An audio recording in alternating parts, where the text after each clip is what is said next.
Okay, I'd like to call the Board of Directors meeting of the Menlo Park Fire Protection District order. Roll call. This is for the regular meeting. Director Eisen?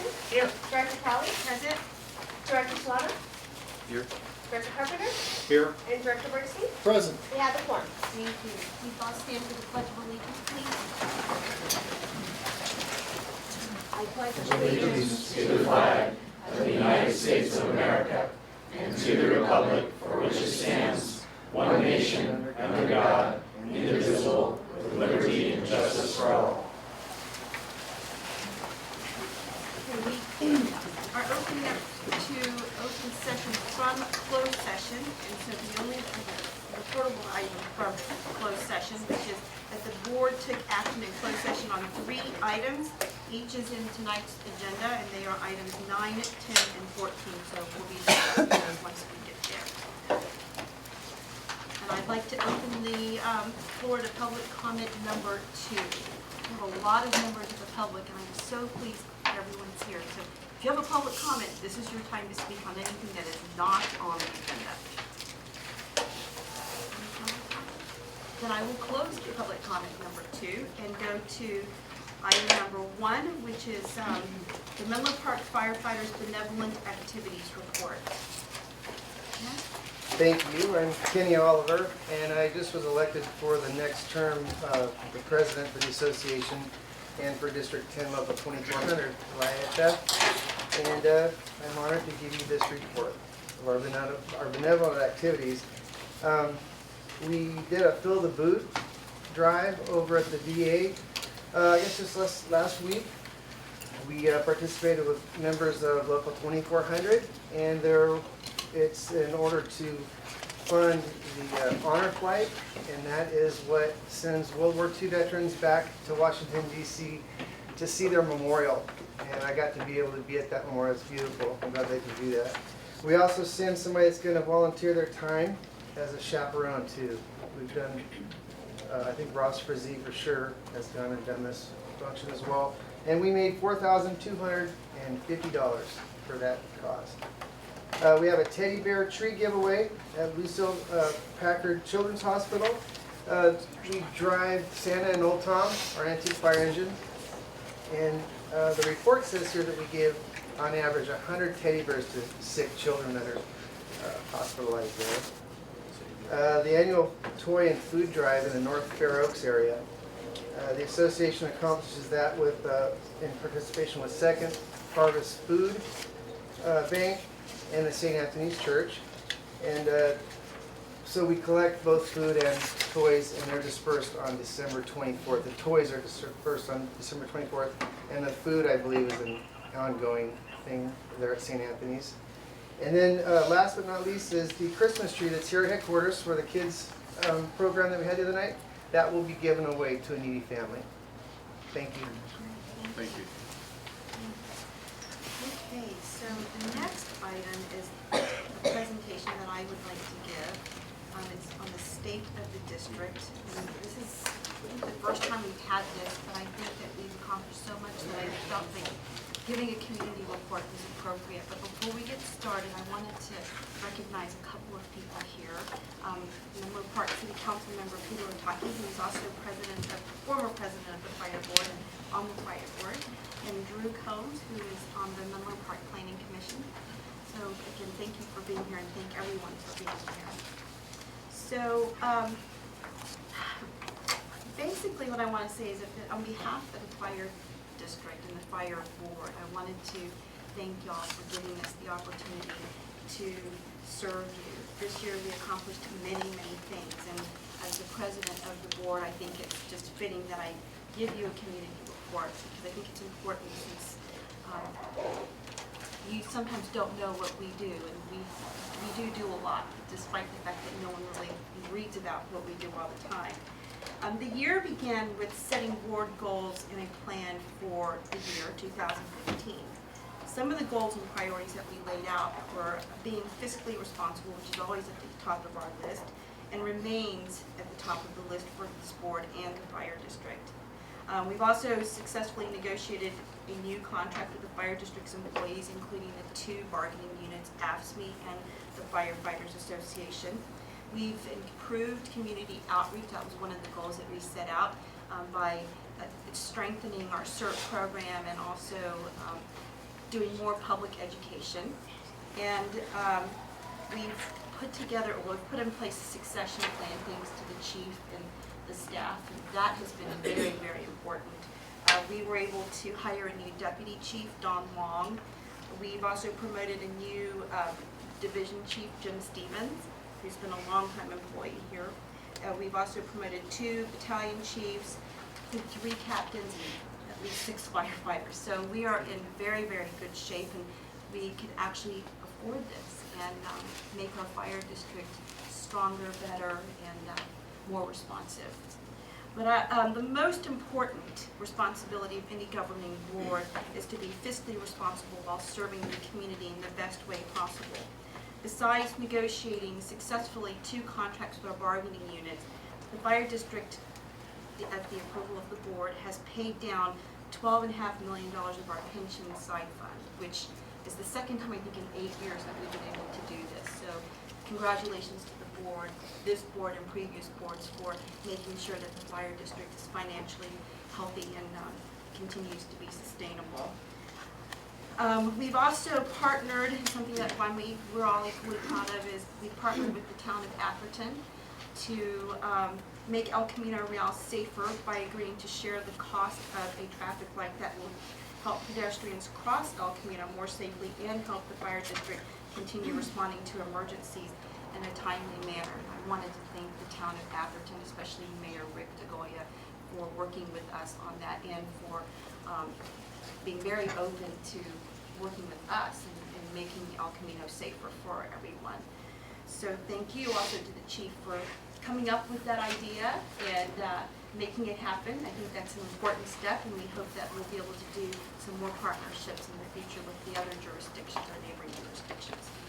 We continue to enjoy working with our wonderful corporate neighbors, such as Facebook. I mean, we have been working with them with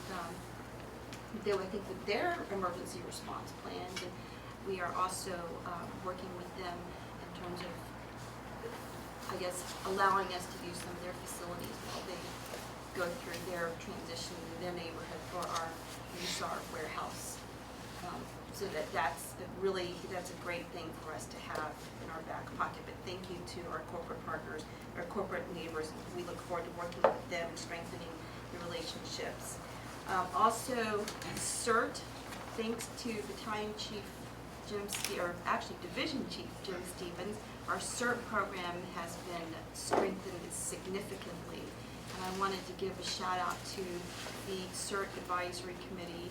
I know that Jack Nelson's here, so thank you, Jack, for working on that. And I know that Steve Tafey, who's the chair of that advisory committee, couldn't make it, but he's been instrumental in helped move the CERT program forward. And I know that Robert Jones from East Palo Alto has really stepped up the game in East Palo Alto, which I think is important, and I know that the board appreciates that as well. So we thank you for your work on the CERT program.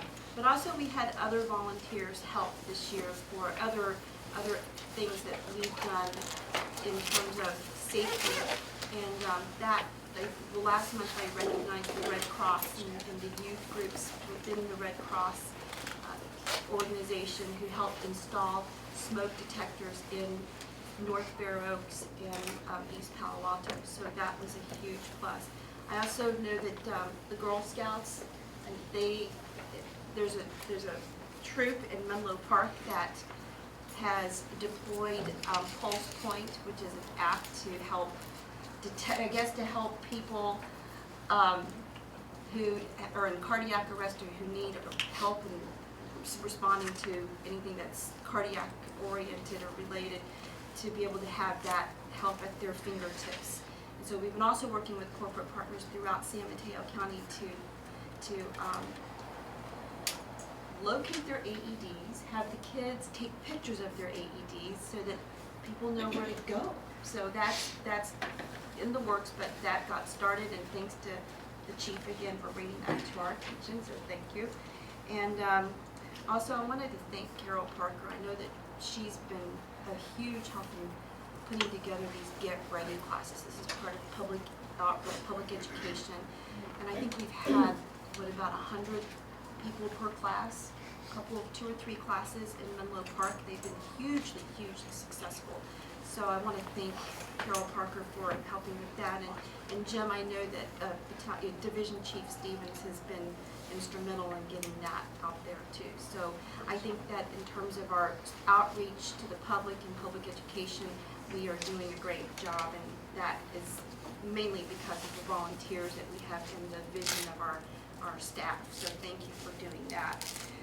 We've also launched our 100th anniversary this year, the Pancake Breakfast, which is always a wonderful event that we do annually with Junior League. And I have to say that I've seen and heard about the exhibits that the one committee member in particular, there's a committee that I think the chief put together for the 100th anniversary celebration. And volunteers have been on that committee, and I know that Jim Lewis, who's here in the audience, has been instrumental with Director Ianson in putting up these exhibits in the various libraries in East Palo Alto, Atherton, and Menlo Park, just to educate people about what the fire district does, and really just to let people know that we've been around for 100 years and we're going to be around for another 100 years. So we're very proud of that. Thank you so much, Jim. That's been a huge help. We've accomplished these goals, so I think that I had to look and say, gosh, what is the state of the fire district? I think it's in a very good state.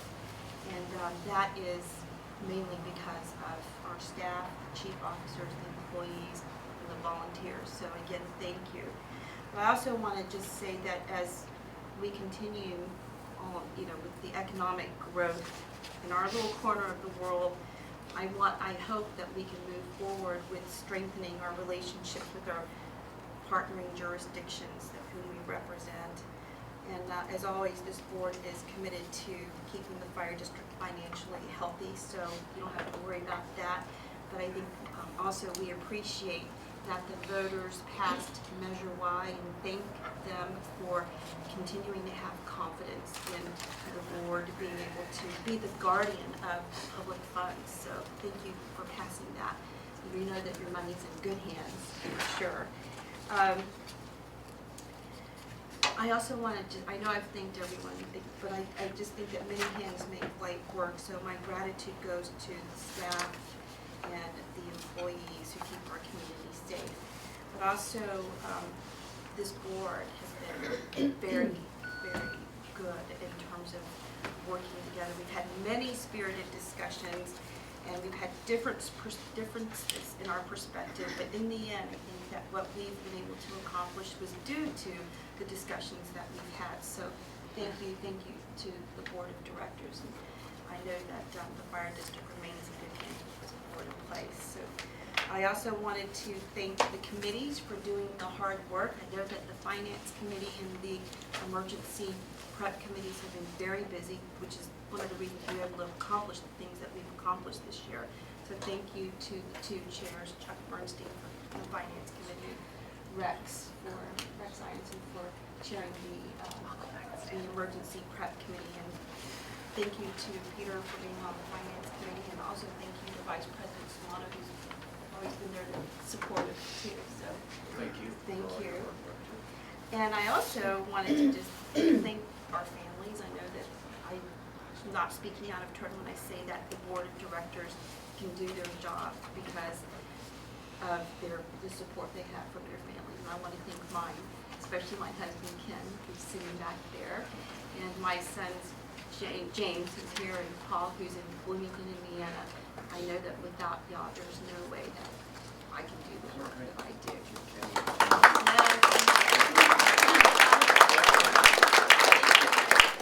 And Scott Barnum just walked in. He's from Atherton, and he's been instrumental, along with Robert Jones. And Scott is from Atherton, and you've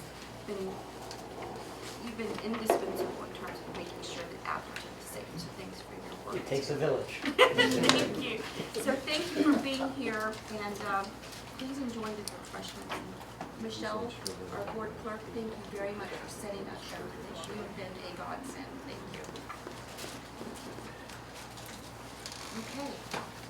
So, one of the best parts of the job is getting to swear in new people. I think I did 3 of those this year, and I have my last one tonight, and that is for item number 3, swearing in of fire inspector fire inspector 1, Lindsay Murtha. So Lindsay, welcome to the swearing in. I mean, you've been here, so I don't want to say welcome to the district. I think we've already welcomed you to the district, but this is going to be official, so if you wouldn't mind coming up here.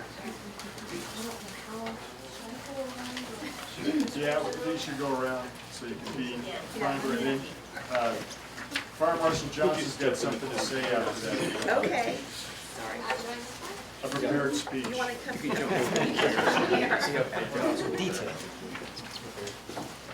Okay, so Lindsay, congratulations. Raise your right hand. I, repeat after me. I, Lindsay Murtha, do solemnly swear Do solemnly swear that I will support and defend that I will support and defend the Constitution of the United States the Constitution of the United States and the Constitution of the State of California and the Constitution of the State of California against all enemies, against all enemies, foreign and domestic, foreign and domestic, and I will bear true faith and allegiance and I will bear true faith and allegiance to the Constitution of the United States to the Constitution of the United States and the Constitution of the State of California, and the Constitution of the State of California, that I take this obligation freely that I take this obligation freely without any mental reservation without any mental reservation or purpose of evasion, or purpose of evasion, and that I will well and faithfully discharge and that I will well and faithfully discharge the duties upon which I am about to enter. the duties upon which I am about to enter. Congratulations. Thank you.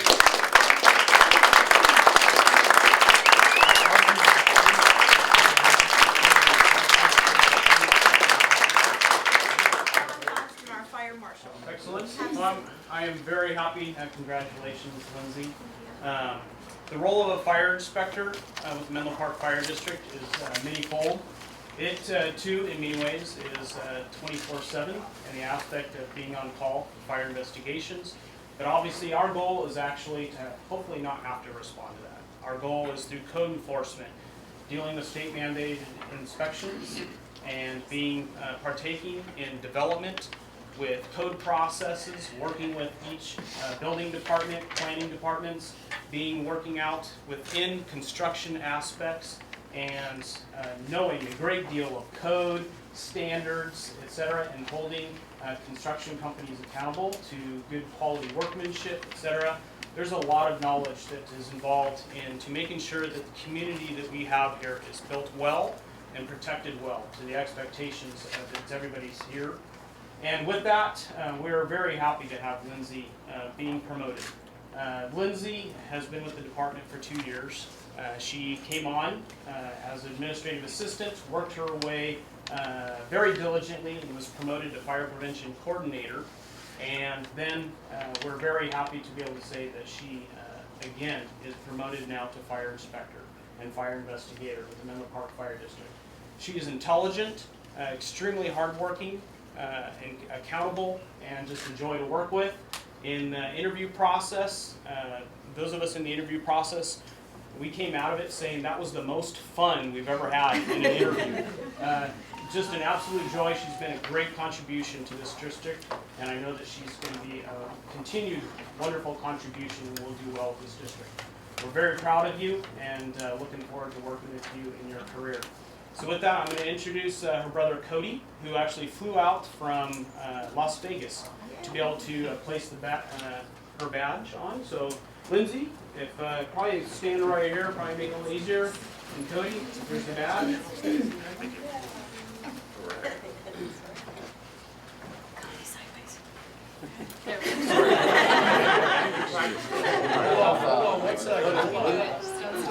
He's ready now. Looks good. It's going viral right now.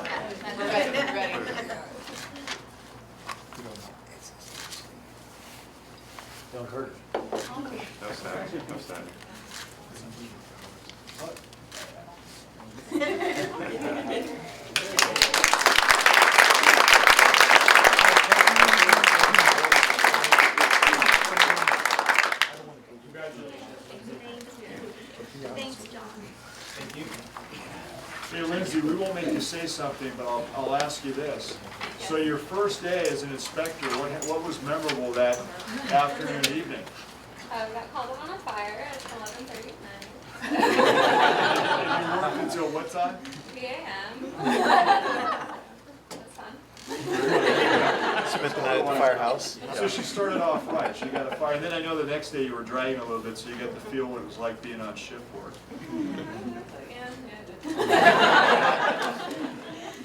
Good job, Lindsay. Thank you.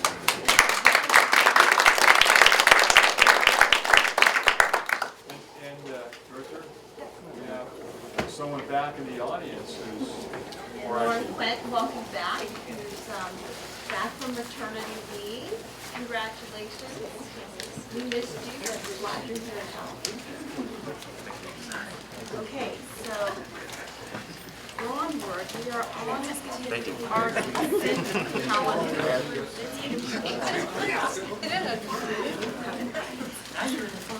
so consent calendar. Move to approve the consent calendar. I know people want to move Chuck? I'd like to remove, please, item number 9 and number 11. Items number 9 and 11. Okay, okay, so do you want to amend your motion to approve the consent calendar X, items 9 and 11? Amended. And second, sorry to interrupt. Second. Do we need to just clarify which resolution we're adopting for item 10? Yes, Yeah, when we get there. Yeah, we'll get there. we're there now.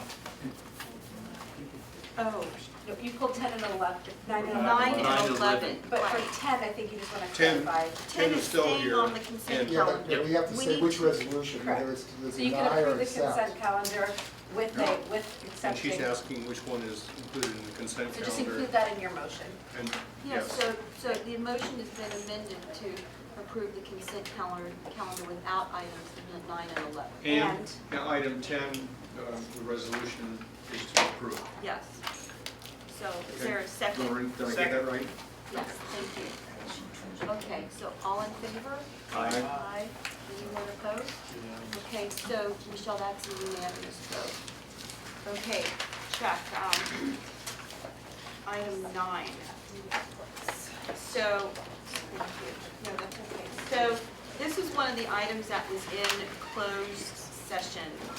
And it's to consider and approve a resolution accepting, I'm sorry. It's denying the industrial, sorry, so let me just get this.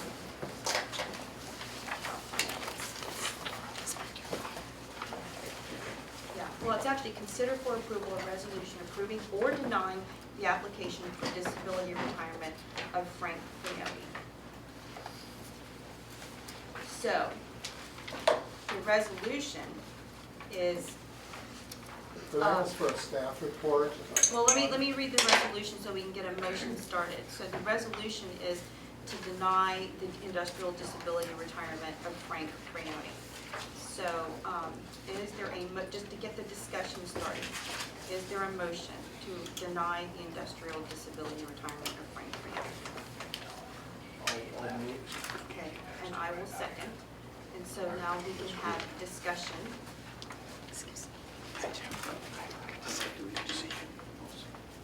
To make a motion. Yes. Well, we have a motion on the table. Well, I'd like to make a motion to table item 9 until we can get a little bit more information to the Well- retirement.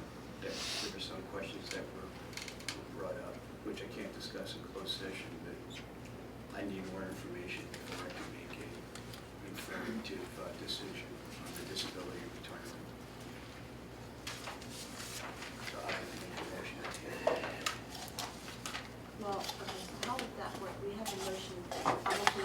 Director Bernstein's going to withdraw his motion.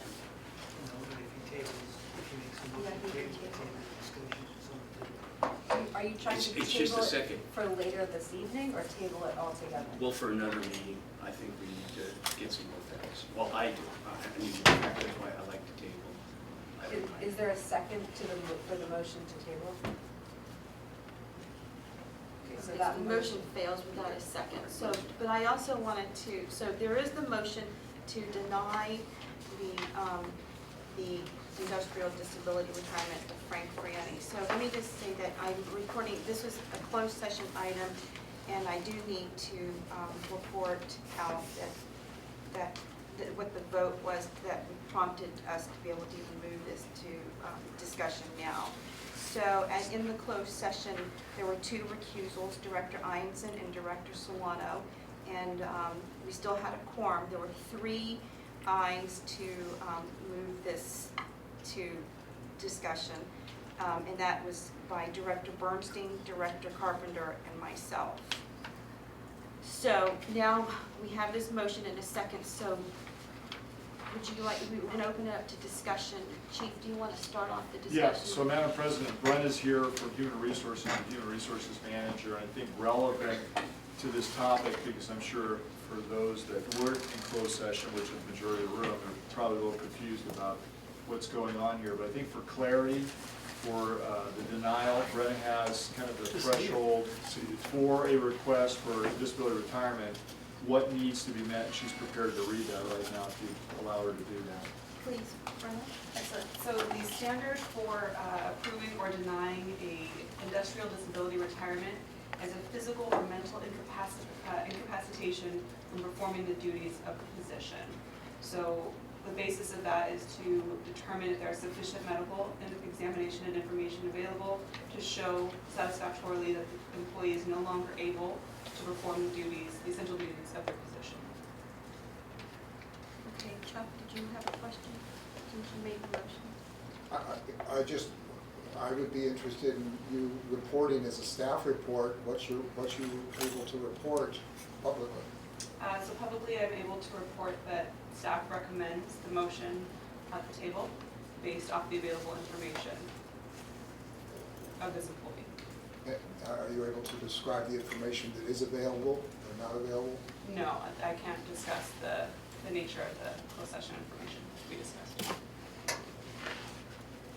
Peter?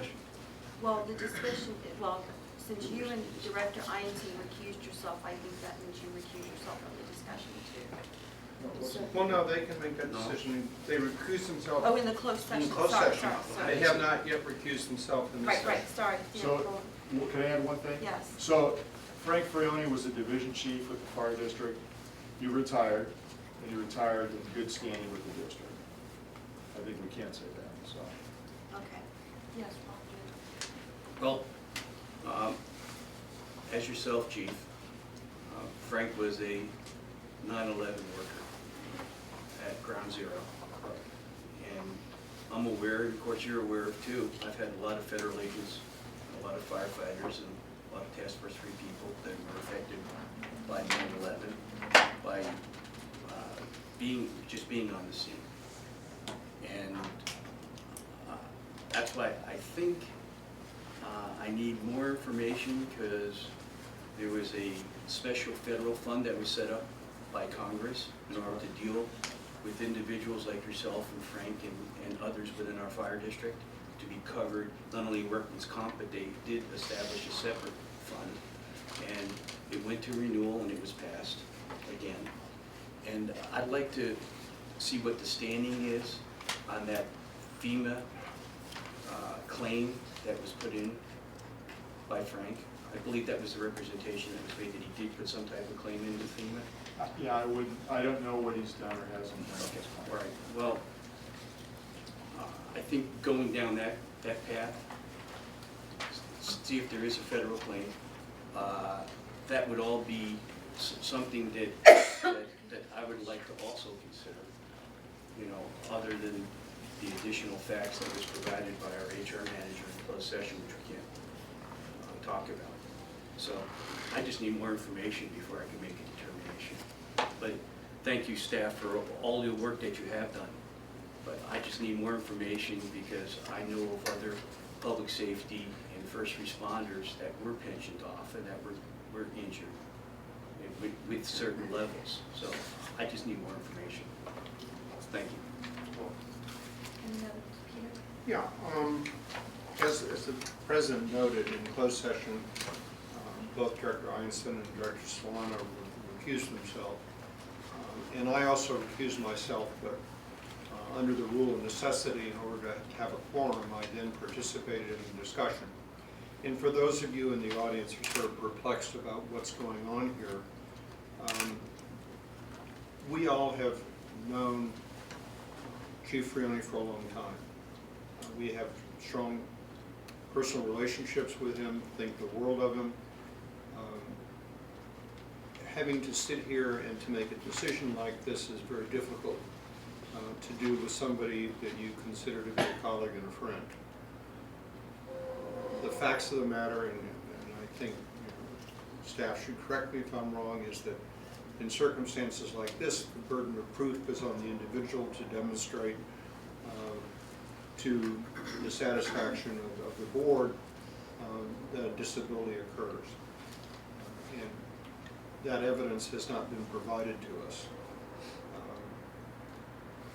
Director Solano correctly reports what we all know regarding Chief Frioni and his service at 9/11 and his subsequent and our perceptions of his medical challenges.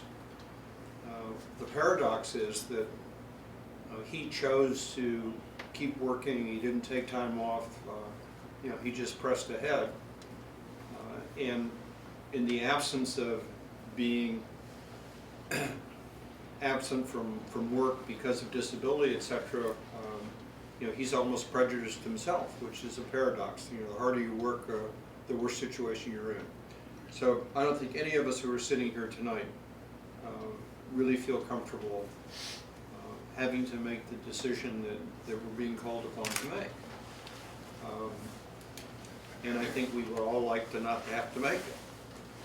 But our responsibility is to the district and to the citizens of the district.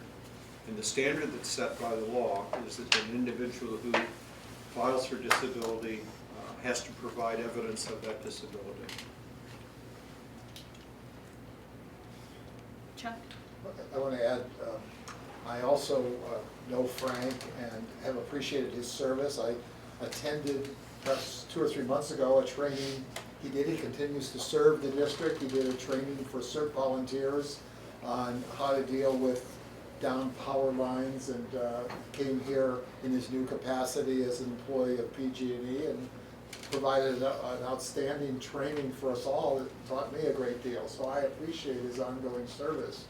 But in terms of the standard that has been provided us by staff, which requires, for me, evidence of a disability and an inability to work, it's difficult for me because he doesn't work here anymore. I don't have a basis on which I could comply with the law. So that's why I made the motion, and that's why I'm going to vote to deny the disability, because there is no basis in law for us to approve it, in my opinion. So I actually concur with Chuck and Peter on this, and I agree that the standard hasn't been met, and that at the end of the day, and Frank is a friend of mine too, at the end of the day, we need to do what's right by the community. So if there's no further discussion, let's take the vote, and I think it's a roll call. So, Director Heinzen? Abstain. Director Crowley? aye. Director Solano? Abstain. Director Carpenter? Aye. Director Bernstein? Aye. The motion passes. Passes 3-2. Thank you. Okay, so item 10 is on the consent and we approved it. Do I need to? Okay, great. So item number 11 is to consider for approval a resolution authorizing the fire chief to execute the compensation compensation plan with the unrepresented management and confidential group for the term of October 9th, 2015 through July 9th, 2016. Is there a motion to approve? Just to get the discussion started. So moved. Second? Second. Okay, discussion. Do you want to talk about this first, Chief? I do. I'm just checking to see if we did something in order here. So this is the confidential unrepresented compensation plan, and represents the first time in a number of years that they've had an increase. As we've discussed with you both in closed session and publicly in the past, staff is recommending approval. As you can see by what's in the consent calendar here, or on the consent agenda here, all the aspects listed within the board packet cover their compensation, cover the new compensation plan, which Brenna has put together along with AJ, so that all of those elements for the benefit of both the staff members, the public, and the board is all in one place, which has not been in the past. So, our recommendation is to approve at this point. I'd be happy to answer, or Brenna happy to answer any questions that have come up about this. Questions? Do you have a question, Chuck?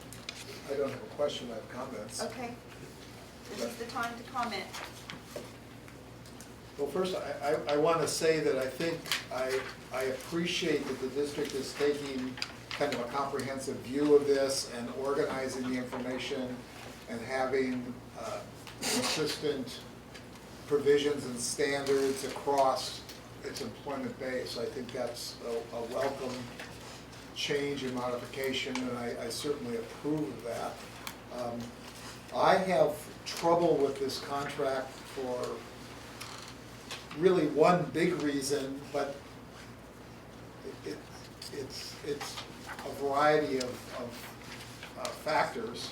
First, I think it's not in line with community standards, and it's not in line with the kinds of expectations of people that live in this community. I think the compensation that is provided for here is too high all the way across the board.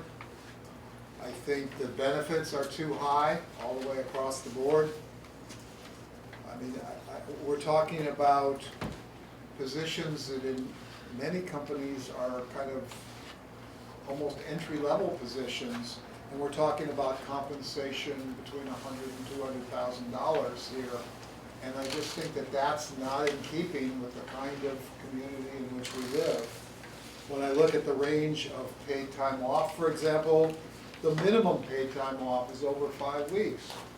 And that's really unheard of in companies. 2 weeks, maybe 4 weeks often, but 5 weeks, moving all the way up to 8 or 9 weeks. We're talking about people working only less than 10 out of 12 months. And to me, that just, I have trouble. I think the increases that we're talking about here at 9% the first year and 3% thereafter is way, way, way beyond the cost of living. We know our seniors got the word that they will get no cost of living this year because cost of living has not increased this year, according to the Bureau of Labor Statistics. So they're faced with that double whammy of flat income and increasing medical premiums. And as we have more and more seniors and people on fixed incomes, and I'm even talking about people who have been public workers on fixed incomes, I just think it's harder and harder for them to make it. And I think to be approving something that just takes as a standard increase every year, after the 9%, it's 3% every year, it's just too high. We're looking at cost of living that's 1%, maybe 2%, it depends. One of the reasons cost of living is so low is because of the fuel component, and our fuel prices have dropped substantially. And we see things like rents going up, but fuel's coming down. People are having a tough time right now, and I just can't in good conscience support this. It's not that the work isn't good, it's not that we don't have good people, and it doesn't relate to any individuals at all. It's just saying that as a standard for this community, I think this is much too high. We talk about raises and we talk about building on a foundation. I mean, the reality is, we were probably too high 8 years ago when we had these standards, so the fact that we've had no increases is maybe not a bad thing. Maybe we shouldn't be having any increases because we were too high back then. This is a whole new economy, a whole new world. Nothing is ever going to be the same as it was 10 years ago, 15 years ago. And I think we as a public agency need to come to grips with that. So anyway, it's a long comment. I won't have any other comments on it, but I just don't think this is in keeping. Unfortunately, we did this with our IAF contract, and I voted against that, and I just can't in good conscience support this one either. So, may I make one comment? So for point of clarity, the numbers that you raised actually are in the chief officer's agreement, so they're not as high, they're at the 5% now, but I know in terms of the overall flavor and just, your thought process, I would just counter, obviously, I respect your position, but I would say to the rest of the board members and to those in the audience, the staff members that we have here are very competent people. They work very, very hard. Those that have been here have been very patient and waited. I don't think we're out of line with market. As the board knows, we've lost several staff employees, specifically human resources has had to be reconstituted because of people that went to other employers that either paid them more or they were closer to where they lived, so that's always an option. And we're happy to have Brenna and AJ who have filled those voids, and Kathy who's filled a different void, and the list goes on.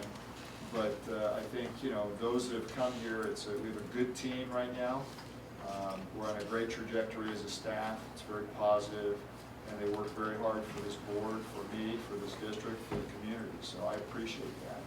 I don't share the same viewpoint, but again, we all have different viewpoints. I don't get the vote, but I would recommend you approve this. And Peter, do you want to comment? Yeah, I do. First, I want to just thank Director Bernstein for constantly being what I would describe as sort of a fiscal anchor for the board. And since he's joined the board, I think we do a much better job of looking at things like this in terms of looking at their costs and not just simply breezing them through. And he does get a lot of the credit for the format of the staff report here, because this is the kind of information that Director Bernstein has insisted that we have at the time we make decisions. And so, Chuck, thank you very much for doing that. For those of you who haven't had the opportunity to read the staff report, I think it's important that we note that the last increase in base compensation was in July of 2008, and then there was a 3% adjustment to their deferred compensation in 2011. We're now in 2015, just about to go into 2016. We have been in a state of sort of suspended animation for the last 6 years because of the absence of an agreement with our firefighters. And during that period of time, there were two groups of employees who have been three groups of employees have been very supportive. The administrative people, the unrepresented people, and the chiefs have all said, look, we understand that there hasn't been a new contract, and rather than contribute to the instability, they sort of said, we'll stand still, let's wait till this gets sorted out. We are now in the process of doing some catch-up. But what's nice is that we're doing that in a different context than we used to. We used to be bound to a salary survey of comparable agencies. That's no longer in the contract. And that was a very fatal flaw, because what it did was it put us in a pool with other very highly paid agencies, and then everybody insisted that they be above the average. Not just us, but everybody else in the pool. And when everybody wants to be above average, then the average goes up very quickly. And there was a spiral, and that spiral that led to the base, which I think Director Bernstein refers to. I think that these increases, when looked at over the longer-term perspective, are fair and equitable. This fire district, I can take great pleasure in saying, has a great fiscal reputation. And you look at how well we have managed our resources. I think that this is something that we can and should do. The other thing that I'm really pleased about is that we are putting, particularly for those people who we depend on in times of disasters and emergency, we're putting more and more emphasis on physical proximity. By law, we cannot require residency, but what we are doing is encouraging people to live closer and providing them financial incentive to do so. So, on balance, I think this is a good package. There certainly may be one or 2 points that, if I were the sole person negotiating with myself, I might have done differently. But I think that HR people in particular, the outside people who reviewed the compensation calculations, done an excellent job, and I intend to vote in support of this. Any other comment? No.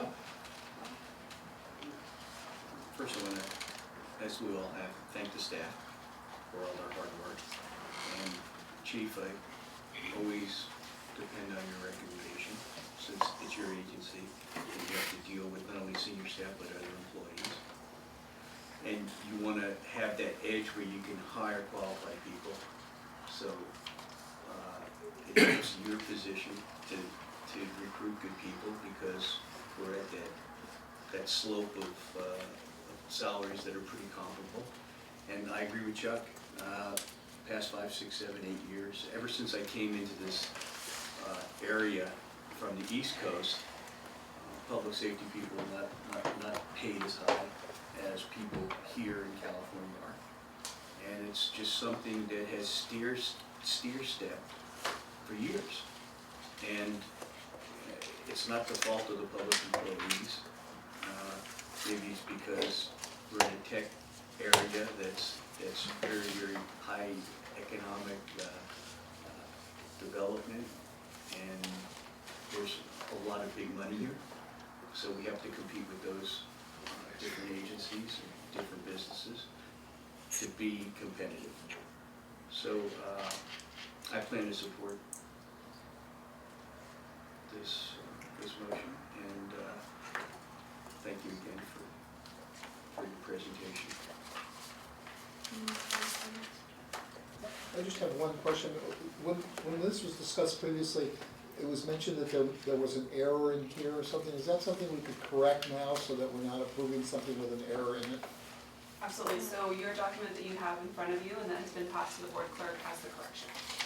This one, it's the, That's the one we just got. We just got it? yeah. Correct. Correct, you just got it. Right. Okay, will you give me a second just to look? That's on Do page, you want to talk, can you just? is the error on page 16? So the one that you had brought up in closed session, the compensation for the senior human resources analyst has been corrected, as well as the age in the post-employment health, other pensionable benefits was reduced from, it was listed as 20 years, but previously should have been 15. So those 2 items have been corrected. Okay. I just want to make sure that we knew, so when we vote, we're going to be approving, how can we tell the difference between these There's two? a revision date on the compensation plan on the front cover. So move past your staff report, and on the actual compensation plan, it has a revision date of today. And I would include that in the motion, so that it's clear. The That's the compensation plan dated, 12/15/15. yes.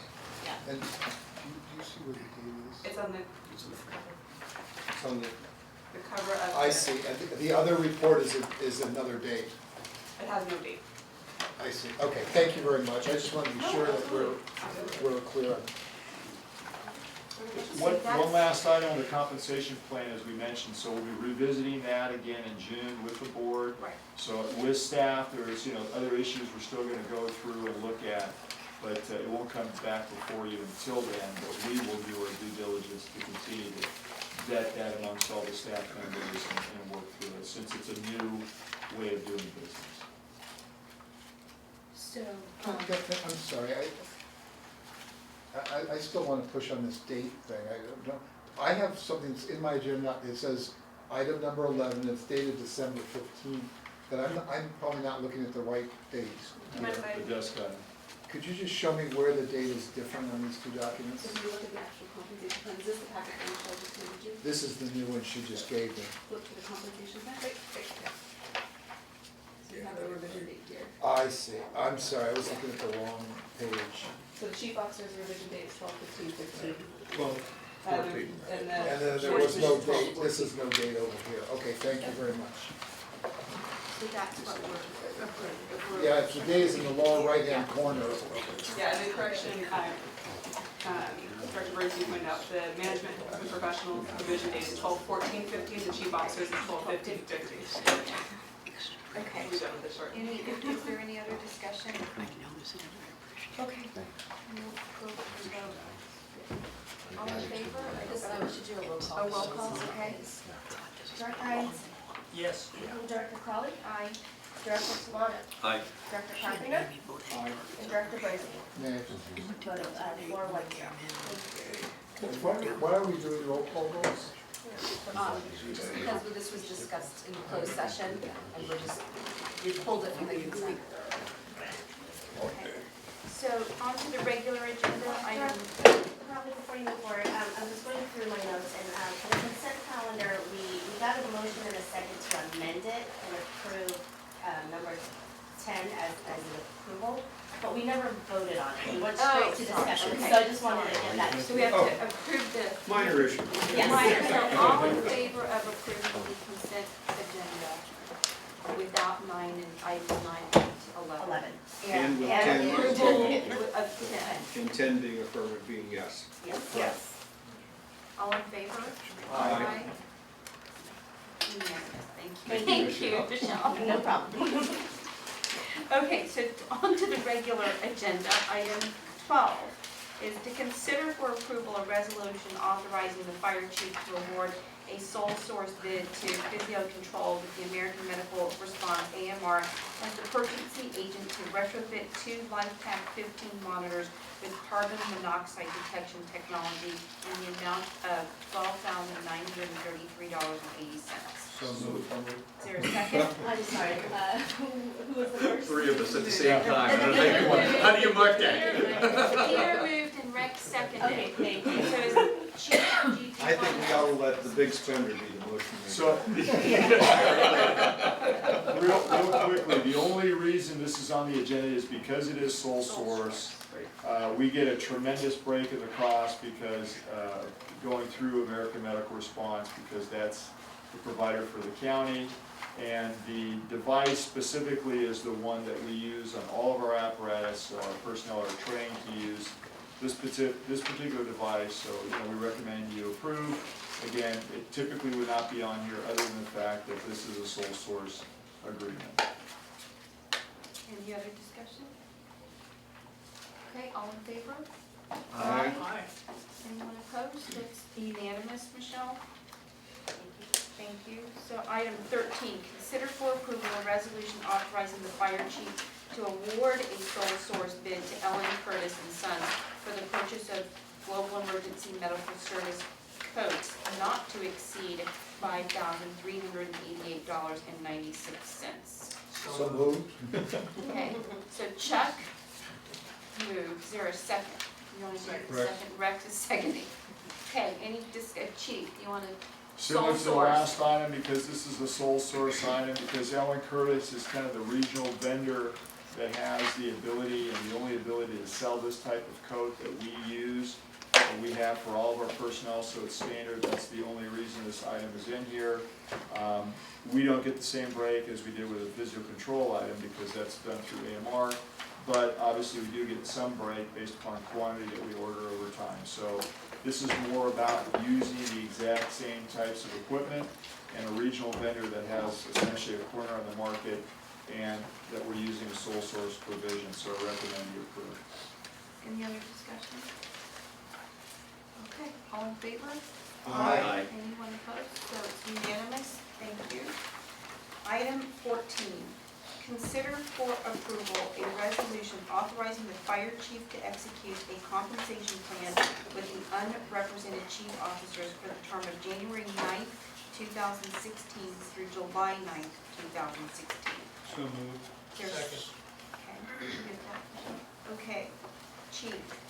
So I'll ask Brenna again for help if there's any questions, but similar to the unrepresented confidential group and actually in line with a number of the comments related to the patience of this group and the amount of work that they do, and how long it's been since they've had an increase in compensation, and working with Brenna in HR and Marcy from MRG regarding costing. We have a fair, what we believe is a fair package in front of you. It has been discussed with the chief officers, and this is the first time that it's been public. I find it to be, again, reasonable, fair, and we've tried to do some things in this agreement, as Director Carpenter mentioned in the last one, but even more so with allowing the chief officers some level of stipend based upon the proximity of where they choose to live, which the closer, quite honestly, with this group, the better, based upon their ability to come back for either work or large-scale events and to help manage the district in time of crisis. So again, I recommend you approve, and I'd like to thank the chief officers, 2 of them are still in the room, for all their hard work and their patience, at least for Chief Stevens, since he's been around longest, in terms of, essentially when the district was not on good financial times, or when, because of the economy, or when we had issues with the labor agreements with other groups like the IFF, they understood that it was not the time, and they chose time after time to not seek an increase in compensation. So they've also been very patient. I'd like to thank them for that. But again, I make the recommendation you approve, and Brenna has all the specific details within the agreement, as does Marcy if you have questions. And just to be clear, we're going to be approving the revised Correct. version. Dated Dated 12/15. 12/15. Right. Any other discussion? Yeah, I would just like to say that, I guess Rex and I have sort of been around the longest. I think that we should all take a great deal of pride in the management team that we now have. I cannot remember during my tenure on this board having a management team that's as talented, capable, and cohesive as this management team is. And it makes a huge difference in terms of being able to do the job, to have a team like the one that we have. And so, Chief Long, Chief Stevens, Chief Navarro's left. I just want you to know how much I appreciate, and I'm sure my colleagues join me in this, and the superb job you did. Thank you. Chuck? Yeah, I think I didn't say it as clearly as I could last time. I have the same objections to this as I did with the last contract, and I did in fact make an error. I mentioned 9% the other one. This is 9%, the other was 5%, so I was simply wrong there. But I want to add that I do appreciate the costing that's going on here. I think I'm making a different decision than many of my fellow board members are, but I think we're all at least looking at the same information. We know what the implications are, and so we're making an informed decision, and I appreciate that. I appreciate the staff for doing it. I also want to say that I do appreciate the chiefs very much. I think this is an unusual organization where we have people that have been here for well over 20 years, many of them, some of them working, not some of them, but many of them working past retirement age and so forth, which means they're doing the job for the sake of the job and not because they have no other options. And I think the quality of the services we offer really derives from the quality, whether it's in operations or even just the theory and the knowledge and the accumulated wisdom that's there. I think really there is an extraordinary management group, and I commend the chief for doing that. I mean, the chief joined with some of them as well and came along with them, so been part of that same movement. But I think it is a strength of the district, and I'm not in support of this contract for the same reason as I indicated before, and I won't reiterate that, but that has nothing to do with the quality of the people that we have here, and I just want to make sure that they know that I appreciate what they do every day, and I'm glad they're here, and I hope they'll stay here for many years to come. Any other comment? Robert? Rick? Nope.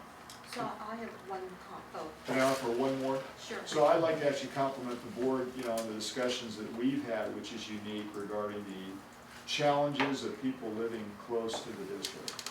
And, you know, I think what we're doing here is unusual, it's different, and I think it's a positive move forward. I mean, in terms of, we have chiefs that live a fair distance away, but during the week we accommodate them in a home that the district owns, so that's a good move there. But for those that can live closer, there is a benefit to that. And I think you as a group have identified that, you've supported it. You know, maybe a lot of organizations wouldn't have monetized it like you've done here, but I think it really does help. I won't speak for Chief Long, but I know that he upended his family, and he lives relatively close within that 10-mile range. And, you know, that's a big change for him to move here from where he was living and working before. It's quite the shock with the pricing, and because he rents, but the reality is that this is going to be extremely helpful to, I think, in the future, setting up a mechanism where that incentivizes the chief officers to live close by. Because again, when something happens, the closer that group is, the better off this district will be. And one last comment, we had a chief in this county who used to live in a different state. So, you know, it just, Heck of it. I have a hard time understanding that. Pretty hard. Yeah, but that's what's going on out there. I mean, in terms of people who don't necessarily live close by where they work. I don't understand that one, but like I said, some agencies allow it. I think we're going the other direction, which should make this, I think, better in the future. So thank you.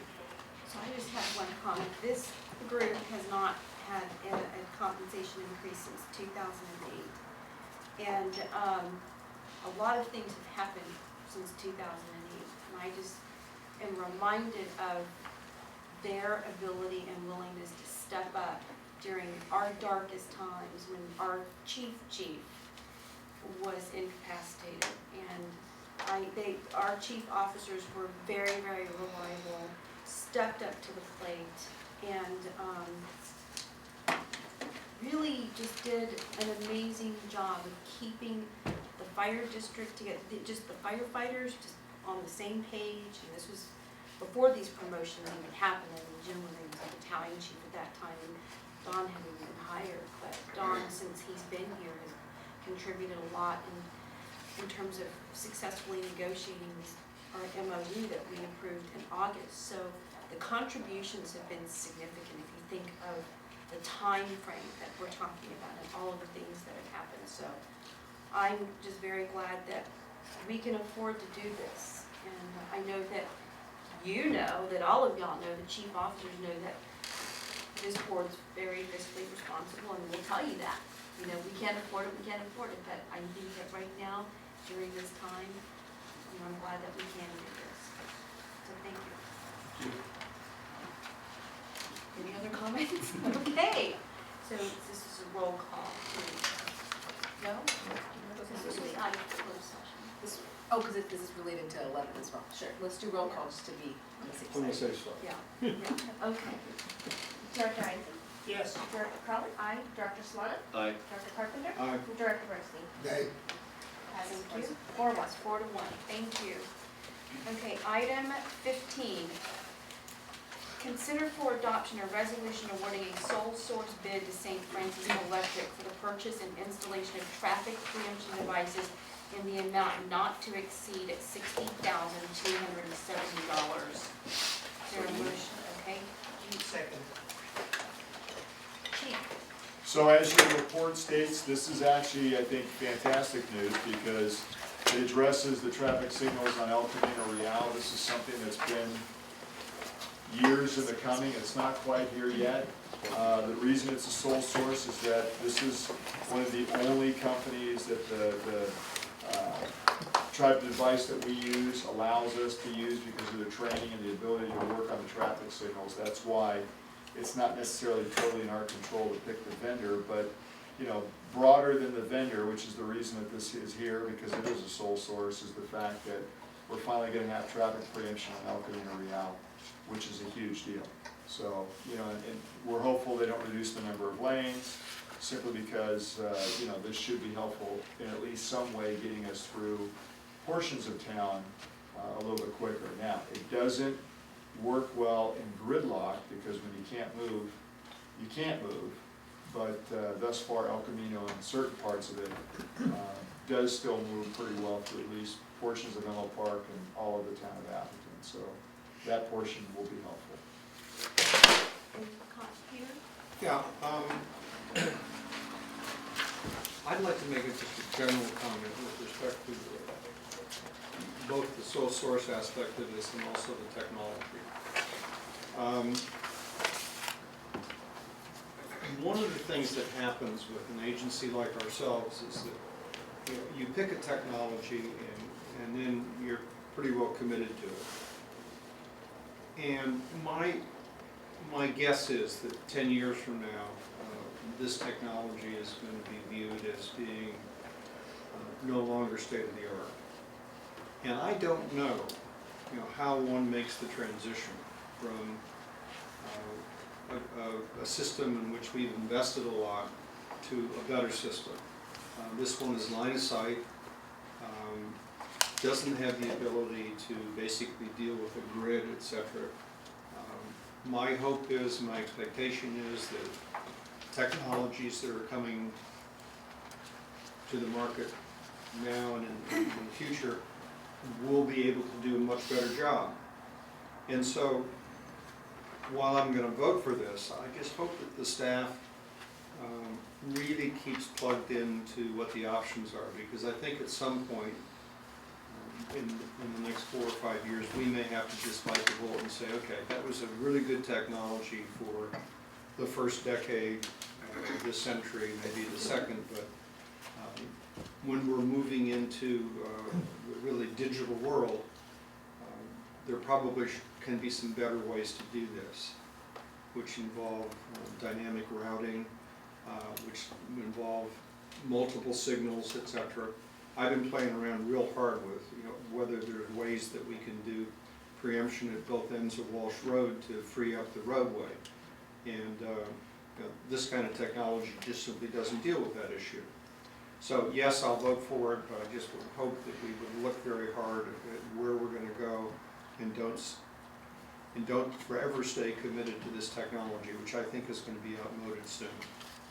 And just again for clarity, so Opticon is the vendor that we use, and it used to be infrared, and now it's actually GPS. So they do use. Okay. Right, they do use GPS. That was one of the upgrades. Well, I stand corrected. When we did the Facebook, but to your point, things are changing all the time. I'm just happy to see we're finally getting. It's still, as I understand it, though, they've still done it sort of individual signal specific. Correct. You can't. Yeah, I know multiple signals. I know what you want to do. You said Walsh Road, but you meant Marsh Road. Marsh Road, yes. Yeah, we can't just selectively pick a signal and turn it green a distance away from the fire truck. I mean, maybe someday through a traffic control system, but not currently. Chuck? I'm in support of this as well, but I have a question that's more of a policy issue on this. Yep. We're cooperating or joint venturing with Atherton in terms of the installation of a traffic signal on El Camino. Correct. I'm assuming that these preemption devices could be used by the ambulance company and the police department and other agencies. I could be wrong. That's correct. We would have to allow them to use our identification code that triggers the signal. So at what point do we talk to them about sharing the cost of these things and so forth? Again, I'm in support of this, but it seems like when somebody wants it light, they come to us to pay for half, but when we want something, we pay for 100%. And it just seems that perhaps we ought to be having some sort of a summit on preemption or something. So we have had some of those discussions. You raise actually a very, very good question. One which there's a different vendor that we chose not to go with that actually tried to sell us a comparable system, but under the cloud of, we're actually under the falsehood that El Camino was already preemption, and it was not. And it was that they were running with the Samtrans buses.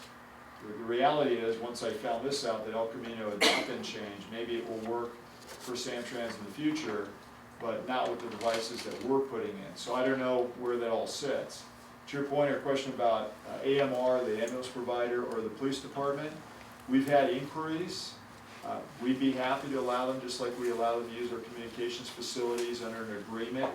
The board would have to make a decision if there's any cost to that, to use our access code, but a lot of times, once they see that there is some cost to them, they choose not to do it. When I say some cost to them, would mean to install the devices in their vehicles. So we haven't said no to that. There's been inquiries to that, but no one's ever taken advantage of it. And it could be, the apparatus is quite large that we have. We also, as you know, have performance standards and response times. So I'm not sure why they choose not to do it. Maybe because police cars are a little bit more maneuverable than a larger fire piece of equipment. And with the ambulances, they actually have provision that allows them to call on the radio and say traffic delay, and they get additional time to get to a call. So maybe that's why they haven't done it either. This represents my ignorance then about this. I thought they just had some little thing like a garage door opener that would actually preempt. It's actually a device in the apparatus now, especially with the GPS. It does do infrared and GPS, and it's a device that's not only in the vehicle and that gets turned on when you're going code 3, red lights and siren, because it's not, we don't turn every light green when we're just driving normal like everybody else. I wish we could, but we don't get that either. But it's only code 3, and it's only if you have the device both mounted on the outside that triggers it and the inside that kind of supports it, if you will, in code 3 driving. So that's, we've paid those expenses already for the system that we have under what we had used before with $150,000 from Facebook's, donation to the district, if you will. Any other comments? Yeah, I got it. How much of that original money do we have left? On Facebook? Yeah. None. None? No, because we spent that on this system, which was both upgrading all the apparatus from infrared to GPS, so we've redone all the vehicles. We've done the traffic signals on Willow, University, Marsh Road, Bayfront, so in other words, from 4 stations all to the Facebook property, but that benefits the entire community in that area as well. And then we bought 2 new life packs, which again we did tonight for apparatus, but that was for the East Side companies, Engine 2 and Engine 77, and we bought auto extrication equipment, brand new equipment geared for newer vehicles because the way they're being built differently and more hardened for Engine 77. So that's been the extent of about $300,000 worth of donations from Facebook to the district. Money well spent? And a good partnership that the Facebook benefits, the fire district benefits, and the community benefits from the way that we did that. So then we need to have a discussion at someplace down the road about starting a fund that we can put money into to upgrade these in the future. So we'll have to have, source and use of funds. We'll have to have something for maintenance, because obviously the cities won't do that with the traffic signals for free. And John, who's not here anymore, the fire marshal, we actually have that now in the fire code, the ordinance, that the developers have to, if they're making modification, upgrade signals for us in areas where they're doing development. So actually going forward, part of the cost to install new devices, if there's a traffic signal right within that area, is to us to have that be upgraded. So the only cost that we will have is maintenance in the future. To come back to Director Bernstein's question about cost sharing. So we've offered, and no one has taken advantage of that. Well, I would encourage you to think about coming to the board with a discussion of whether or not we should have a fee schedule for that. Okay, we can certainly do that. And because that I think changes the dynamic. And you say to somebody, the board's established a fee schedule. And if you want to participate, these are the fees. Right. Which you can waive for other public entities. Which we could waive, but at least it sort of, it puts you in a position where your starting position is, this is the board established fee schedule for participating in this system. And you may come to us with a particular agency which has very low utilization, et cetera, but which you think it's in our interest to waive it for, as opposed to other people who would be using it quite frequently and benefit greatly from it, and then the fee schedule would apply.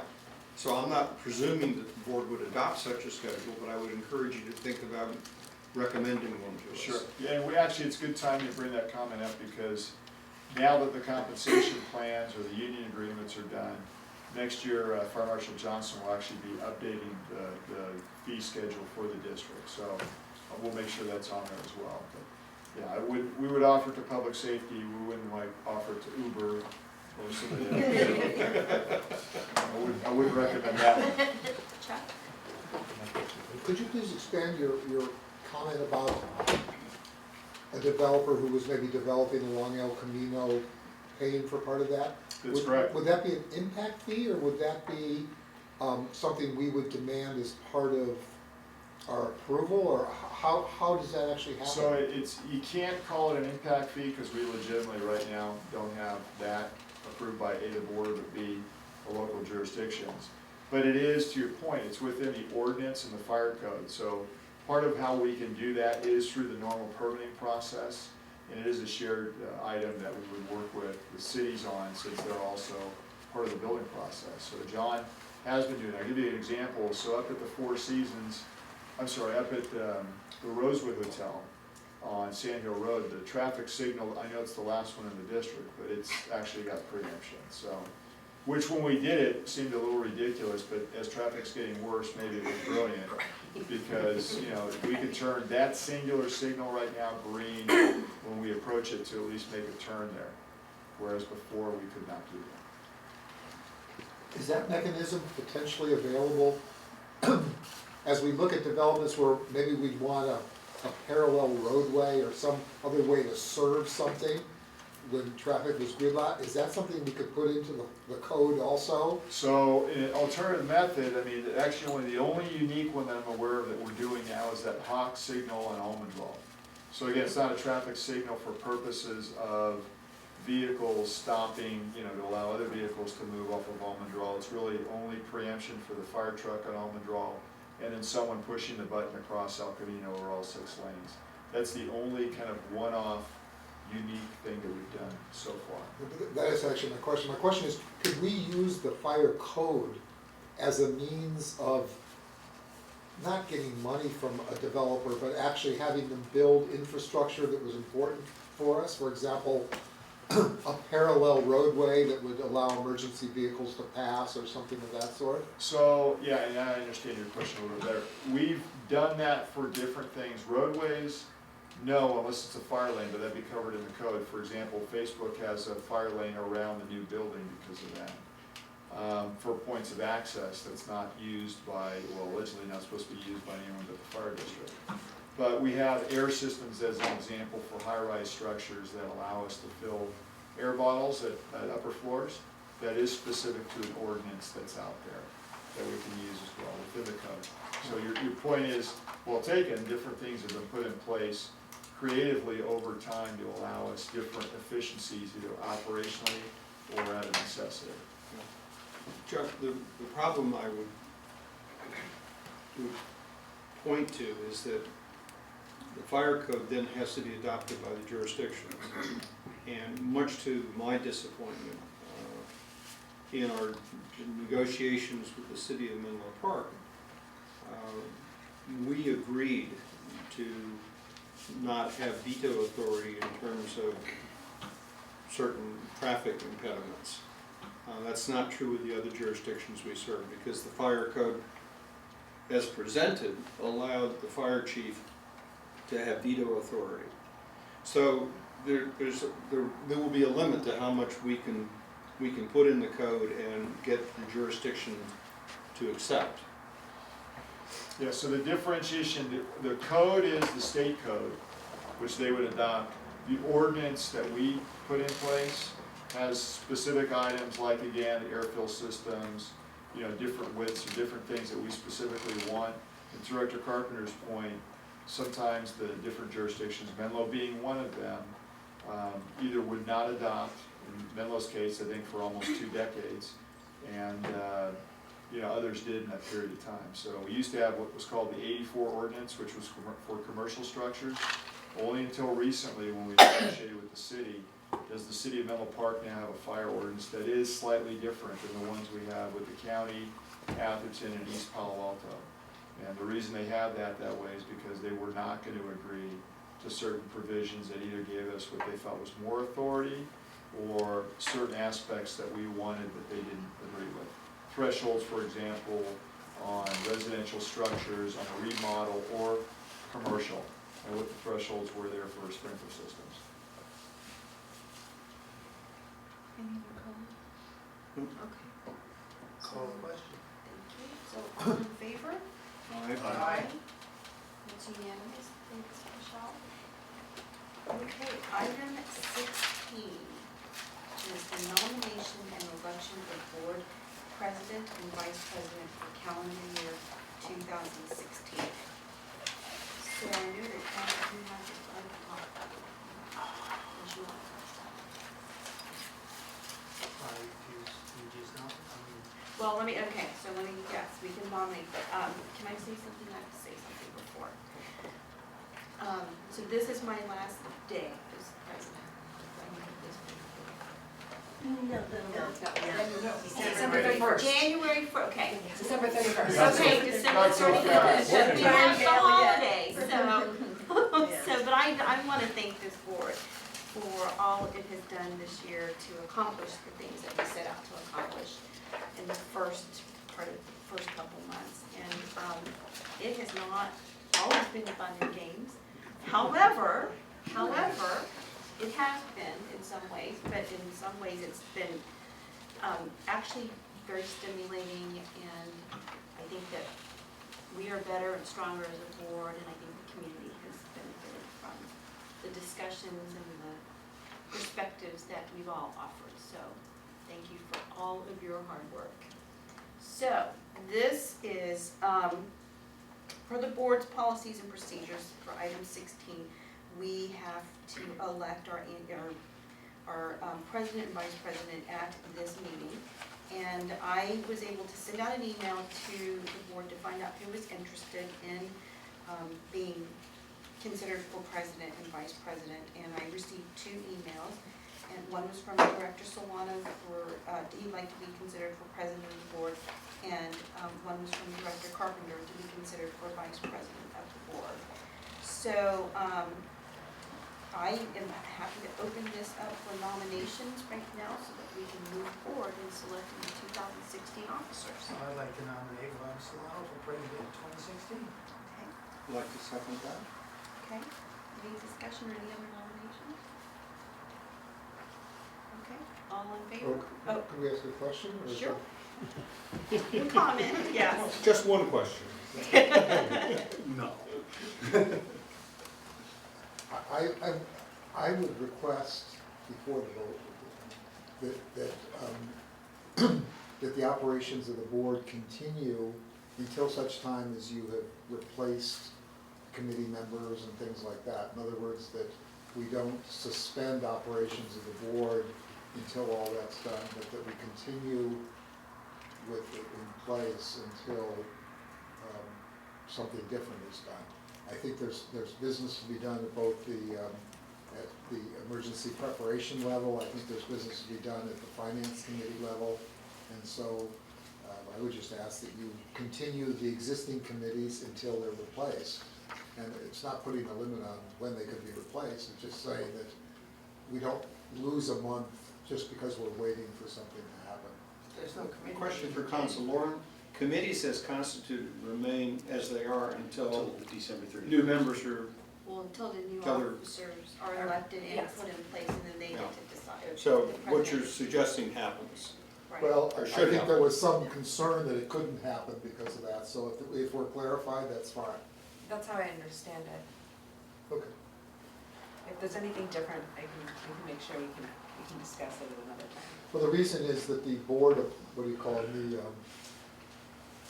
the committee thing is an agenda item typically in January, which means that committees then don't meet in January, and I think we could be losing. It doesn't mean that, though. And It has been the meant that in the practice. past. In the practice. They are able to meet in January should you decide. And I think your Yes. point is well taken, and perhaps after we finish this item, we can, and it's really not really on the agenda, but I think, point of clarification, council agrees that the committee membership is as it's currently constituted until such time as a change is approved.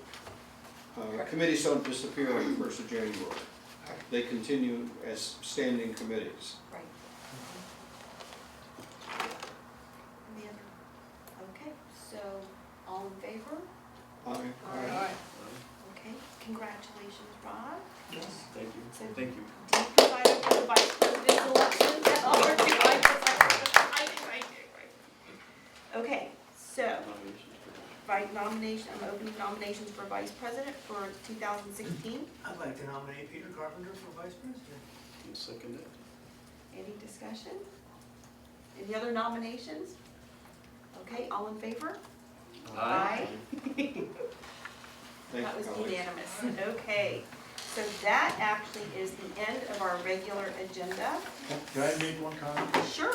So I'd like to thank you, Madam President, for this year. And just because we have people in the audience, I don't want them to think that we didn't acknowledge you and that we're cheap because others have got plaques. But, you know, we had a luncheon, as everybody who's at least on the board knows and the staff knows, with retirees and service award recipients in the district who had 5, 10, 15, 20, 25, 30 years of service.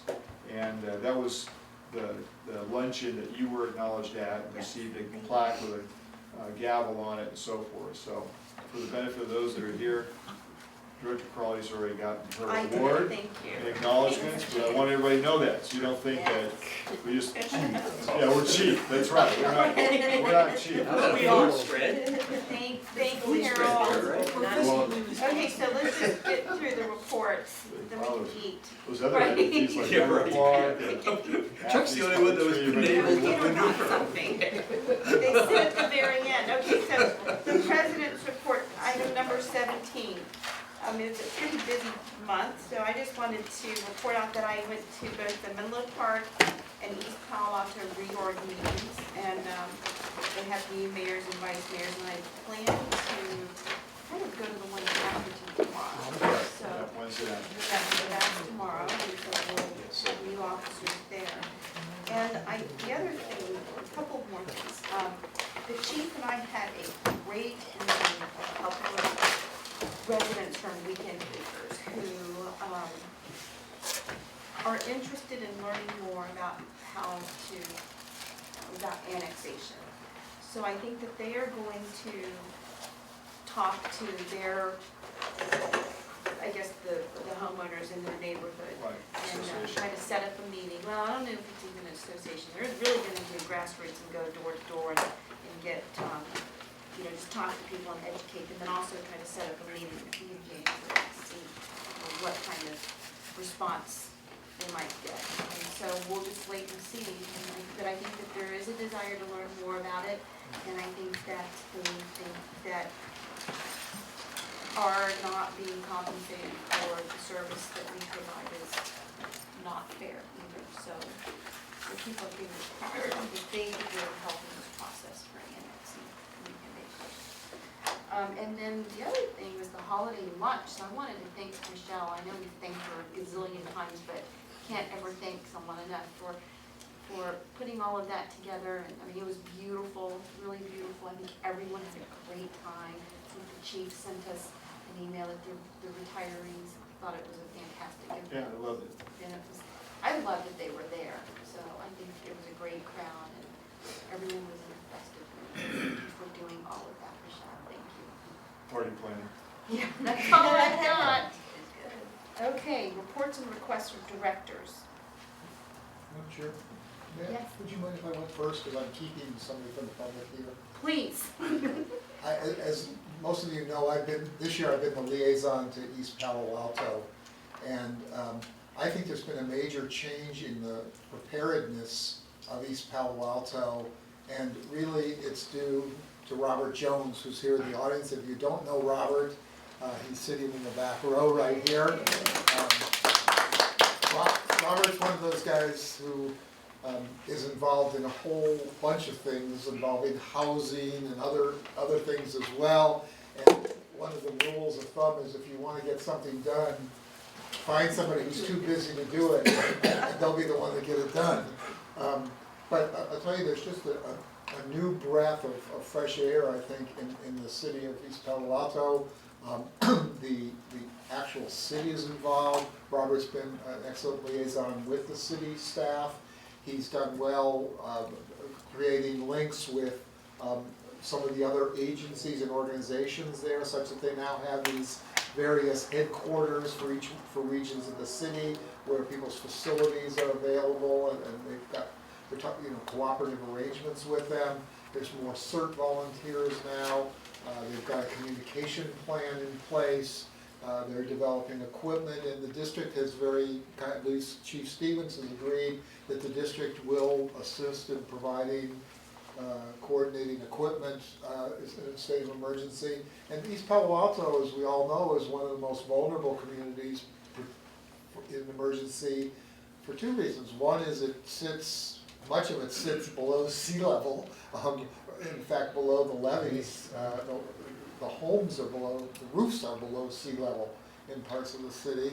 And the second reason is a lot of it is kind of fill. So if we were in an earthquake, there's just a lot of unstable soil and so forth. So I think what's going on is incredible. I just want to be sure that we know who Robert is, and I wanted to thank him for everything he's doing for the city. Thanks. Well, can I just say that? You can. I think, I'll make it brief because I know I'm not on the agenda and I know how to exit. You are a member of the public, and we You're always always want to on hear the from the agenda. public. I appreciate that. I think part of some of the encouragement has really coming from the board, from Virginia, and Chuck. It's been very inspirational, I think, for us to be able to kind of pull together the group. When I first became a CERT member, that really kind of opened my eyes to the possibilities. And I'm so excited right now with our group and everyone that's there, from the mayor down to staff members, kind of really pulling together and really catching the vision of preparedness. And so with your help, continued support, I think we can at least organize ourselves, because that's what's important. I forgot who it was. Might have been Carol, might have been one of the presenters. Something stuck with me, and I carry forward with what we do, and that is that when something happens, the fire department is going to be busy, the police department is going to be busy, then who's going to take care of me? And I'm going to have to take care of myself and my family and my neighborhood. So that's what's driving us to really get prepared for disaster. And thank goodness that the mayor and the city manager has caught on to that concept. So I want to say thank you, and you guys keep up the good work.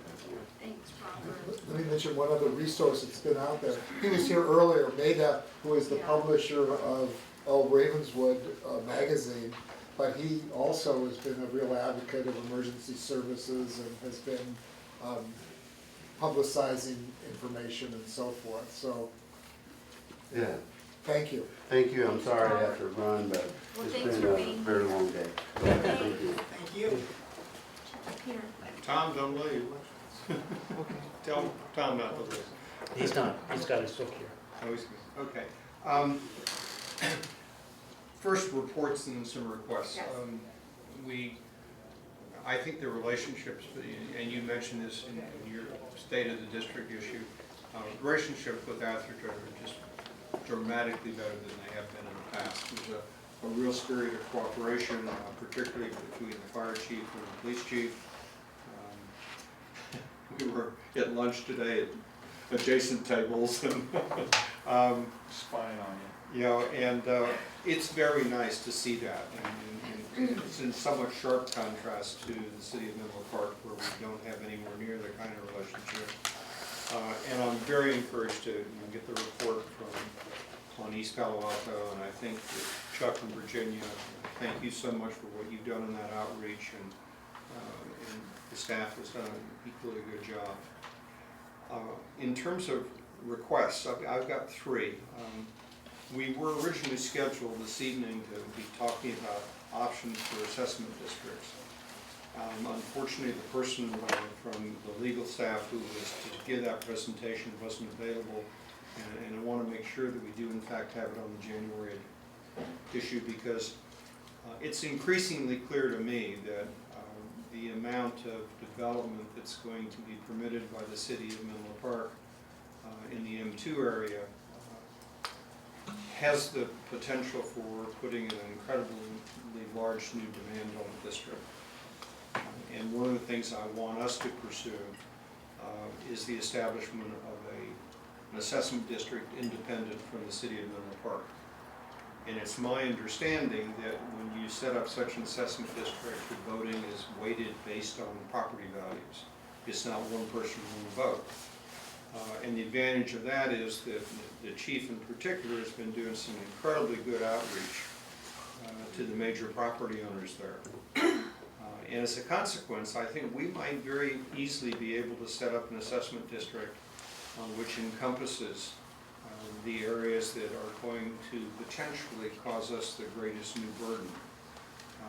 And when the voting is weighted on the basis of property values, I think we could be both successful in establishing the assessment district and then in getting the votes within the assessment district to have a reasonable and appropriate impact fee.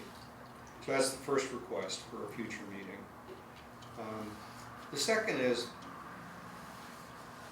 I continue to be frustrated with the fact that we have a long-standing request before the city of Menlo Park to purchase the land on which Station 77 sits. And there has not been an answer. And I would ask us in closed session in January, and I discussed this earlier with Constance, I would like the entire board in closed session to discuss our options with respect to the purchase of that land. And then the third issue relates to some of the comments that have been made here about CERC, and I want to particularly acknowledge the presence of Scott Barnum and Tom Krusing, who are two of the key people with the ADAPT organization, which is the Atherton Disaster Preparedness Team. And it is the CERC presence in Atherton. And we are blessed both to have Scott's leadership and Tom's incredible skill set. Tom's day job is at Stanford, and he has a line responsibility for a significant portion of the campus in terms of their own CERT program. And we have spent a lot of time, and now I'm speaking as a citizen of Atherton and not as a member of this board, within the ADAPT organization talking about, okay, what happens when the disaster happens? And the CERT system is based on the assumption that A, you have trained people, and then those trained people are activated by the agency, and then they go about doing agency-directed work. The disconnect in that is that if we have a major disaster, there is going to be some period of time, whether it's minutes or days or longer, we don't know, after the disaster occurs before the fire district is going to be able to activate the CERTs. And so under Tom's leadership, ADAPT has created what we call a rollout document that says, hey folks, until you get your instructions, until you're activated, you're a trained citizen. You have the ability to help yourself, you have your ability to help your neighbors, you have your ability to help your community. You are not a disaster service worker because you haven't been activated. but that doesn't mean you sit in your chair and do nothing. So Tom's put together this incredible system, checklist for everything. This is what you do. And it's designed so that at any moment in time when the fire district says, okay, you guys are activated, that team of civilians can say, okay, this is what we've done so far, what do you want us to do next? And that document has been provided to both the fire district and to the town of Atherton, not for their review and approval, because we can't ask them to approve us to do something which is not permitted. So we don't want to put them in the position of saying, yeah, you know, we approve this. But we do want them to give us informed comments and say, well, our advice is to do this slightly differently or do that slightly differently.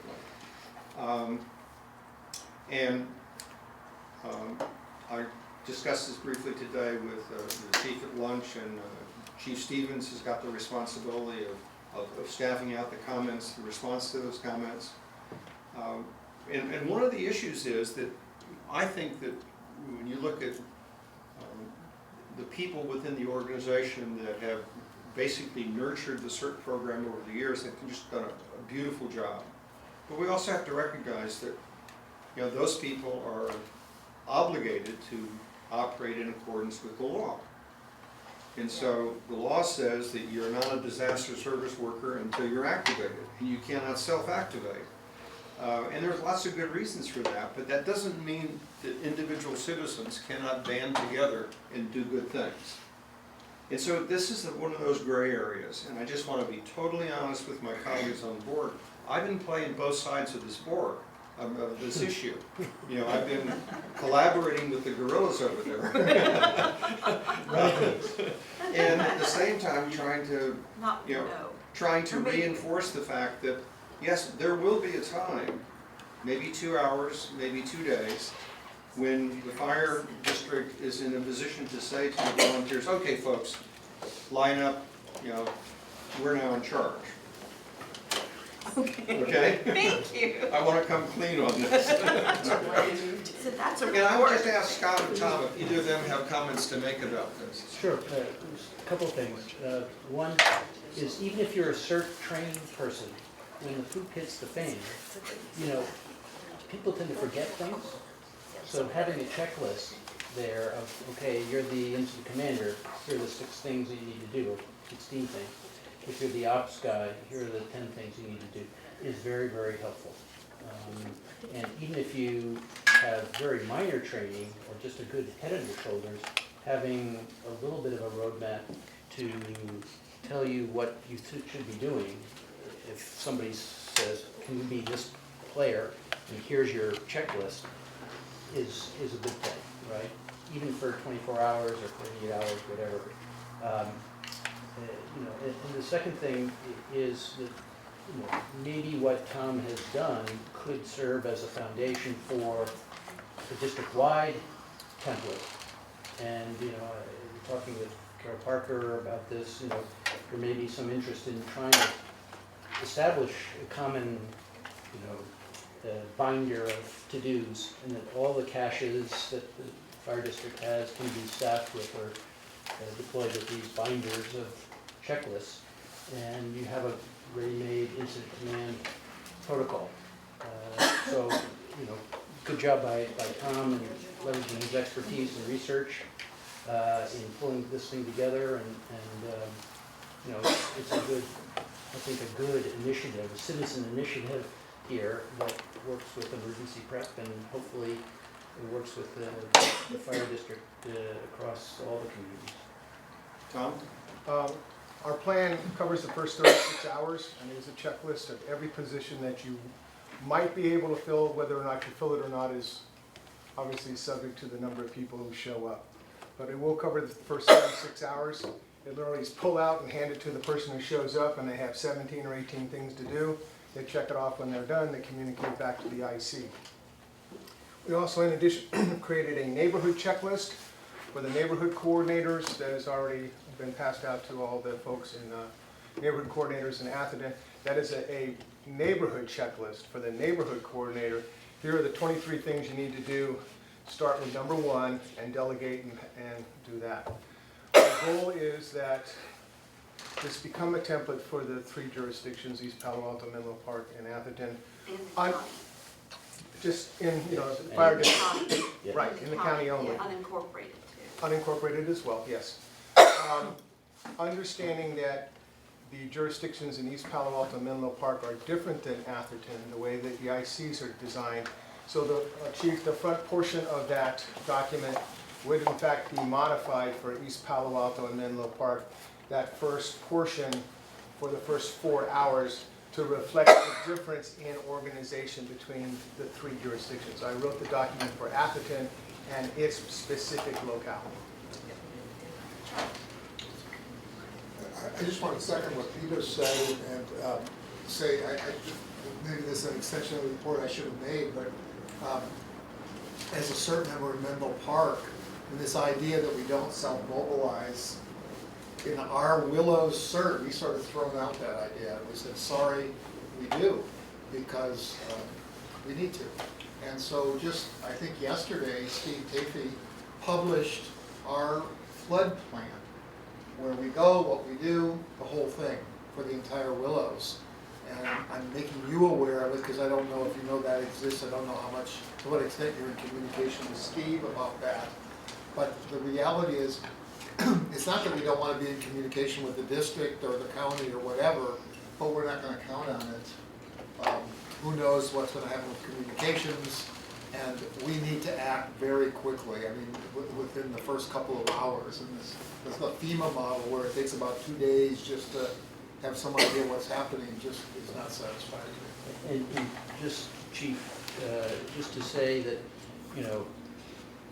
we don't want to be renegades and, just do our own thing, but,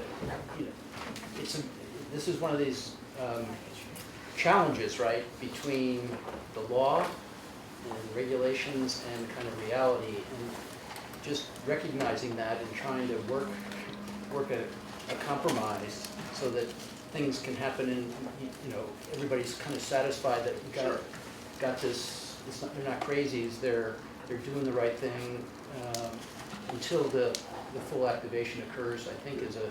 Peter and I talked about that today. I mean, it's just,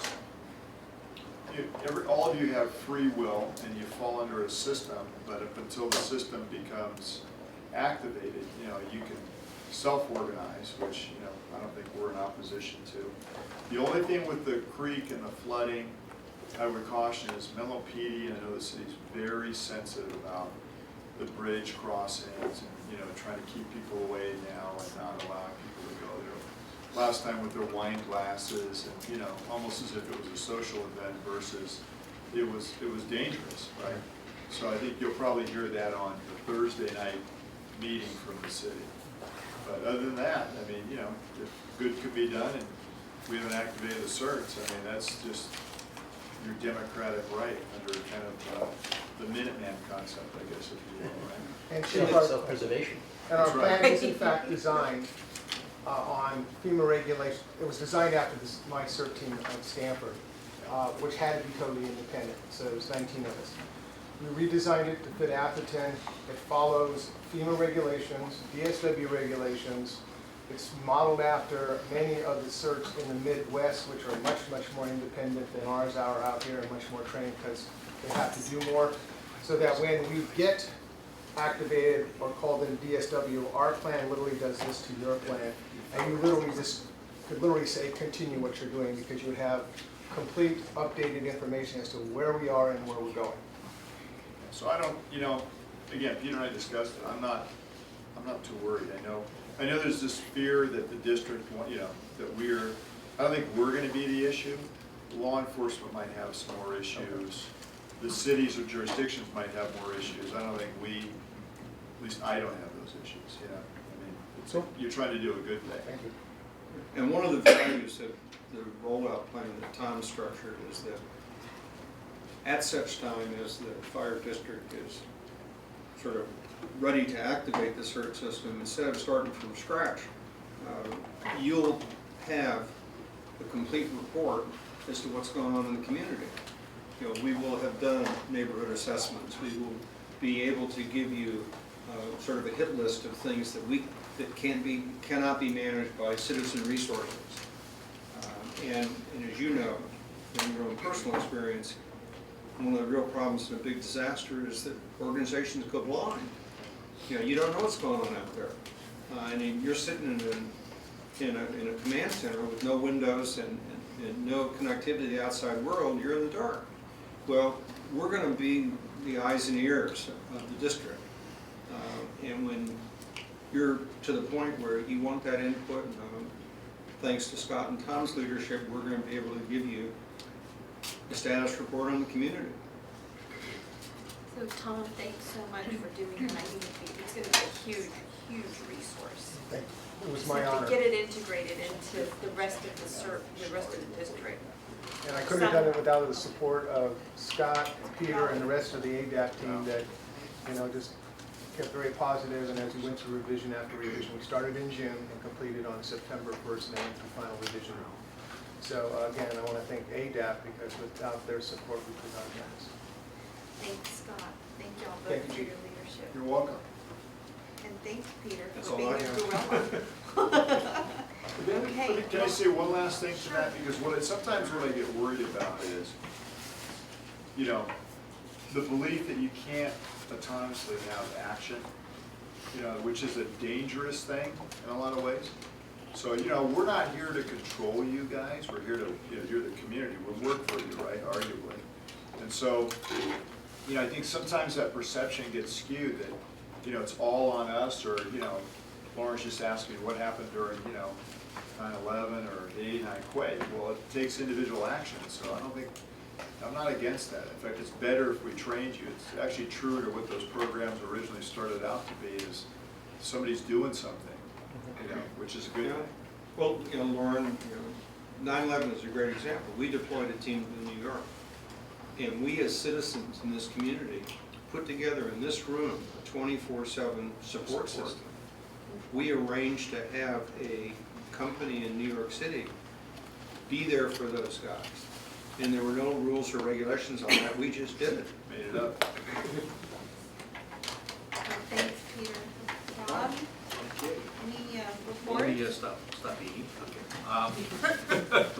First thing was that Virginia and myself went to the EPA picking the new mayor and vice mayor on December 2nd. I met with Warren Slocum, Senator Jerry Hill, and our President Pro Tem Kevin Mullen. On December 4th, I was there for the San Francisco, the Greek exercise that we had over at Task Force 3. And of course, again, the fire board luncheon was great to see all those retired guys. In fact, I sent the chief a nice email saying that I've been here going on 5 years, and I've just seen so much progress, not only with the employees, but just community outreach, CERT. It's just one good thing after another.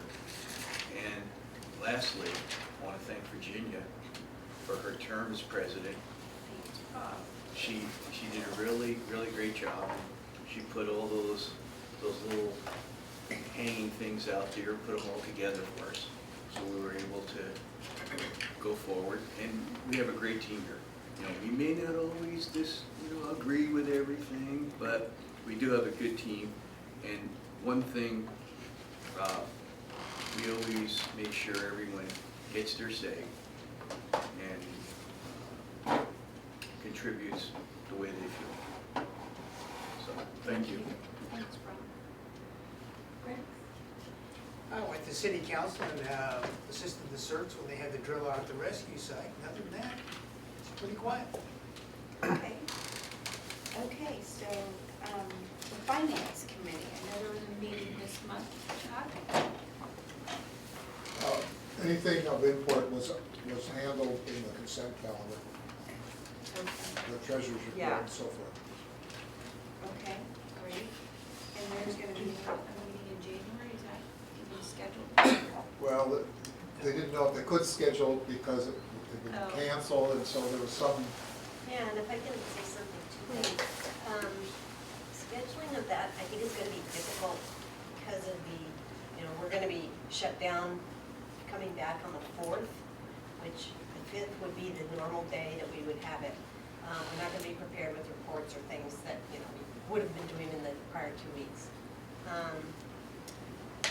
It's also gonna be starting to run into time where we need to be working towards the board meeting, board reports and stuff. So, I'm not quite sure, if we can maybe just, about the couple of topics that had come up last time, if we can just have a study session kind of thing. Director Bernstein did suggest at our last meeting that we have a study session. And I think it would be great to have that scheduled in January before the board meeting. But to do it with the understanding that we don't expect the staff to do a lot of prep, so it doesn't distract from what you're doing for board preparation. But perhaps have the right people there, yourself, Fariva, et cetera, that we can talk about some of the issues we touched on. Obviously, we wouldn't have a action agenda, and so we wouldn't be voting on anything. Right. But I think it would really be helpful for us to sort of say, okay, looking at 2016, what are some of the issues that we'd like to get into more detail on? You've already started putting together, you've got a calendar for things that need to happen, and we can probably flesh that out with additional things. The timeline, for example, and some of the compensation stuff here calls for some things to happen, and we should sort of dovetail those where they have financial implications. So we say, yeah, we're going to get this report on this time, et cetera. And I think very specifically, though, we also wanted to talk about ideas about the reforms we were talking about in terms of the accounting. Yeah, and that's really what I was thinking of when you're saying, we can have this and have it be, discussion, kind of study session. See what you're looking for exactly. That would be better than going off and doing a bunch of work and then, I mean, this is just sort of scoping and not deciding anything. We couldn't, but just, what are the options? What might we think about? Just at least putting it out there so there's not some surprise. An understanding of what it is you really want. What is it at the end of the day that you're looking for? so figure that what, out. then the board meeting is on the 19th. Yes. And perhaps you and Michelle can do a little quick poll with Chuck, myself, et cetera. When's a good time to have a meeting prior to that? And if it doesn't, if we're not asking for additional staff work, I think that probably makes it easier for you guys. You just got to show up and listen to us and talk with us. Right.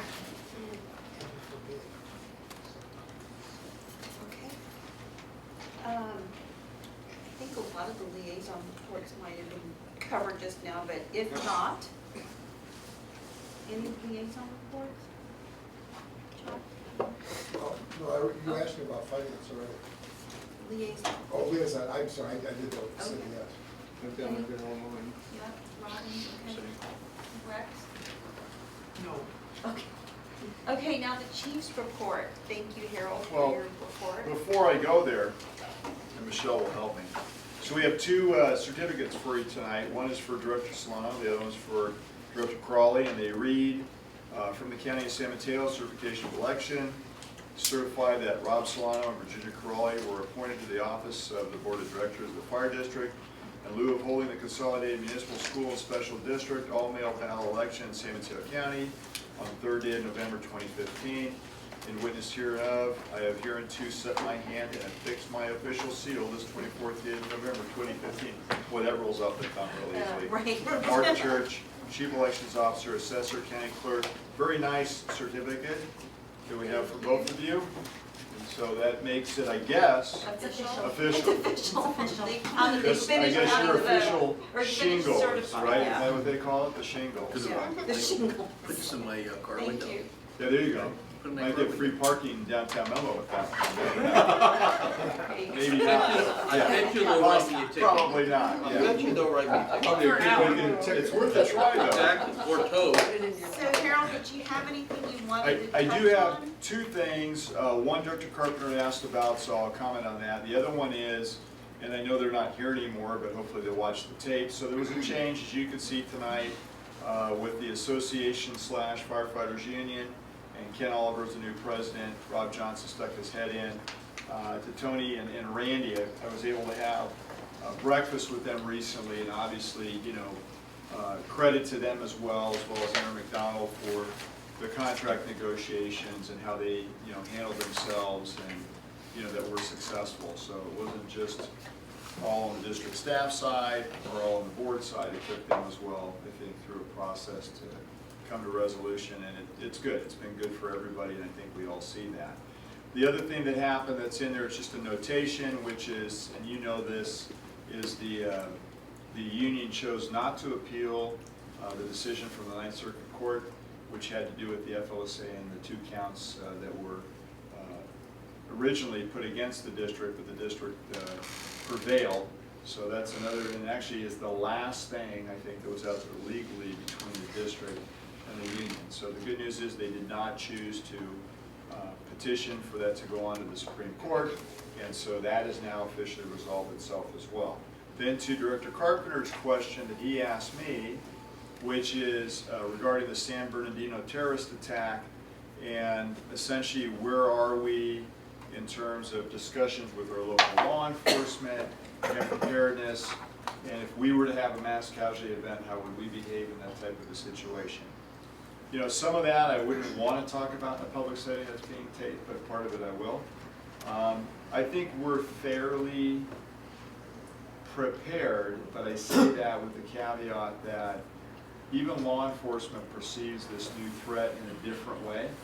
And so the bigger thing that's going on is active shooter events really have kind of supplanted former hostage situation type scenarios.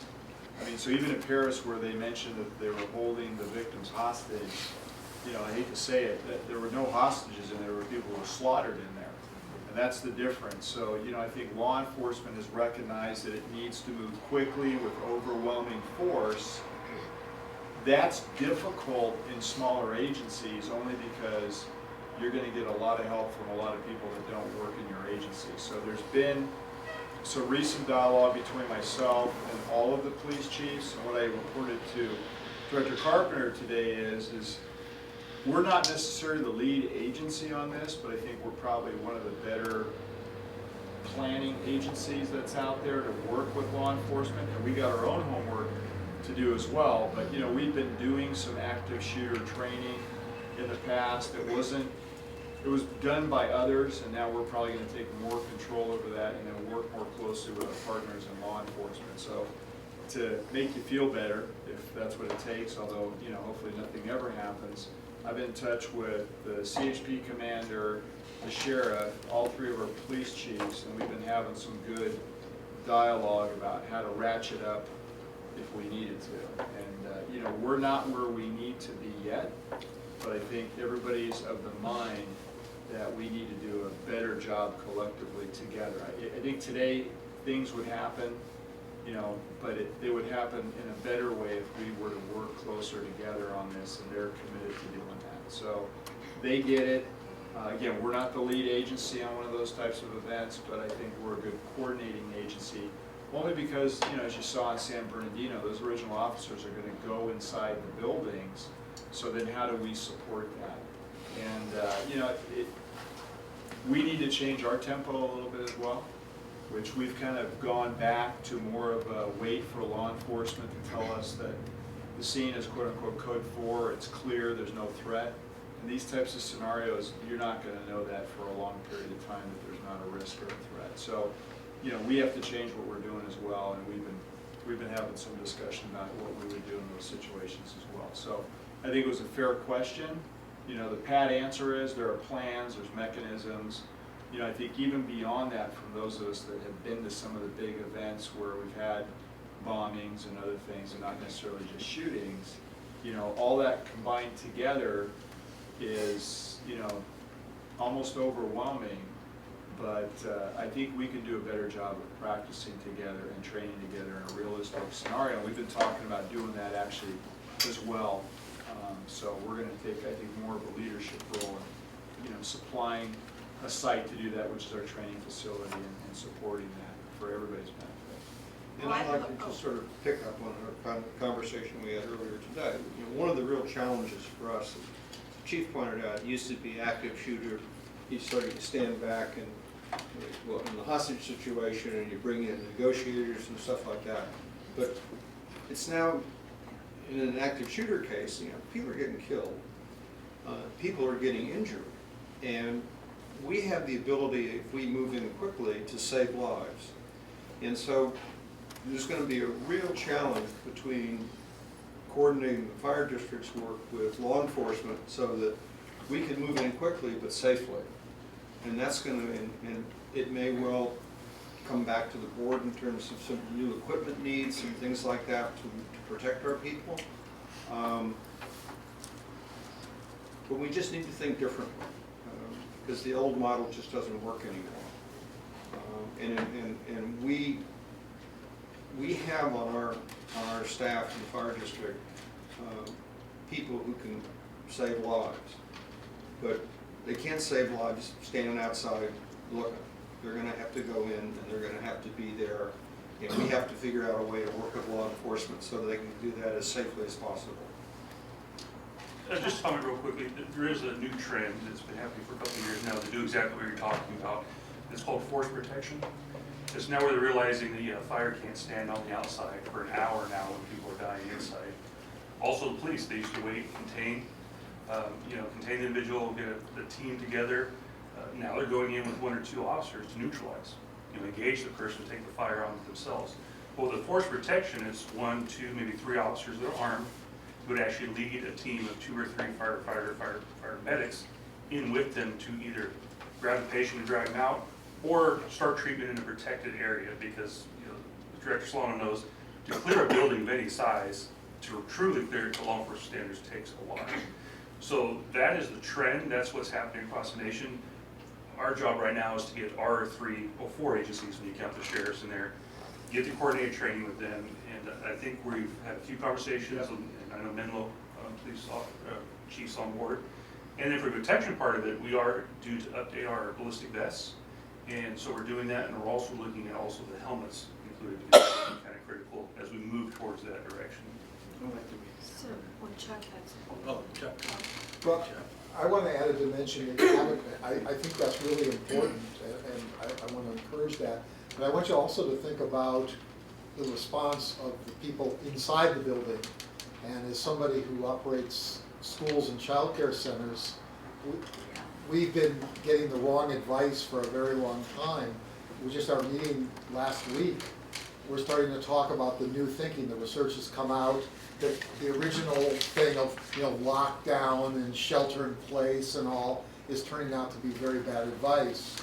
And so Talking about Columbine locks and the whole, right, because that's what they call them. But. Well, now what they're saying is run, hide, fight. And we're trying to teach, when you got 20 babies between the ages of 0 and 2, how do you fight?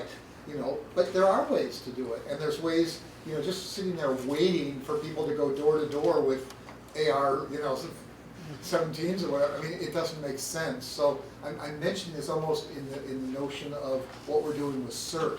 How can we do trainings perhaps, or coordinate what you're doing at the professional level with the people inside who need some understanding of what to do? Should they run? Where should they go? Who should they call? I mean, those kinds of things. And some of it's obvious, like 911, but there's other things that said, no, don't make any noise. Don't ever dial 911 because they'll hear you talking or something. And they're just people that are hungering for training right now. And I don't know that it's going to make any difference. And the people who are trained are probably never going to be called on to use that training, but it's going to make them feel a lot better and more in control of their environment, less fearful if they can get those trainings. And I think the district could be a leader in terms of doing training like we're doing as part, I mean, this is like emergency preparation, it's just a different facet of it. Yeah, the only thing I would say on that, so I'm not gonna agree or disagree, is obviously we would draw our cues from law enforcement, because, you know, I've heard that too, Chuck, and again, if I'm a police officer coming in and a bunch of people are coming out, you know, how do I know who's who?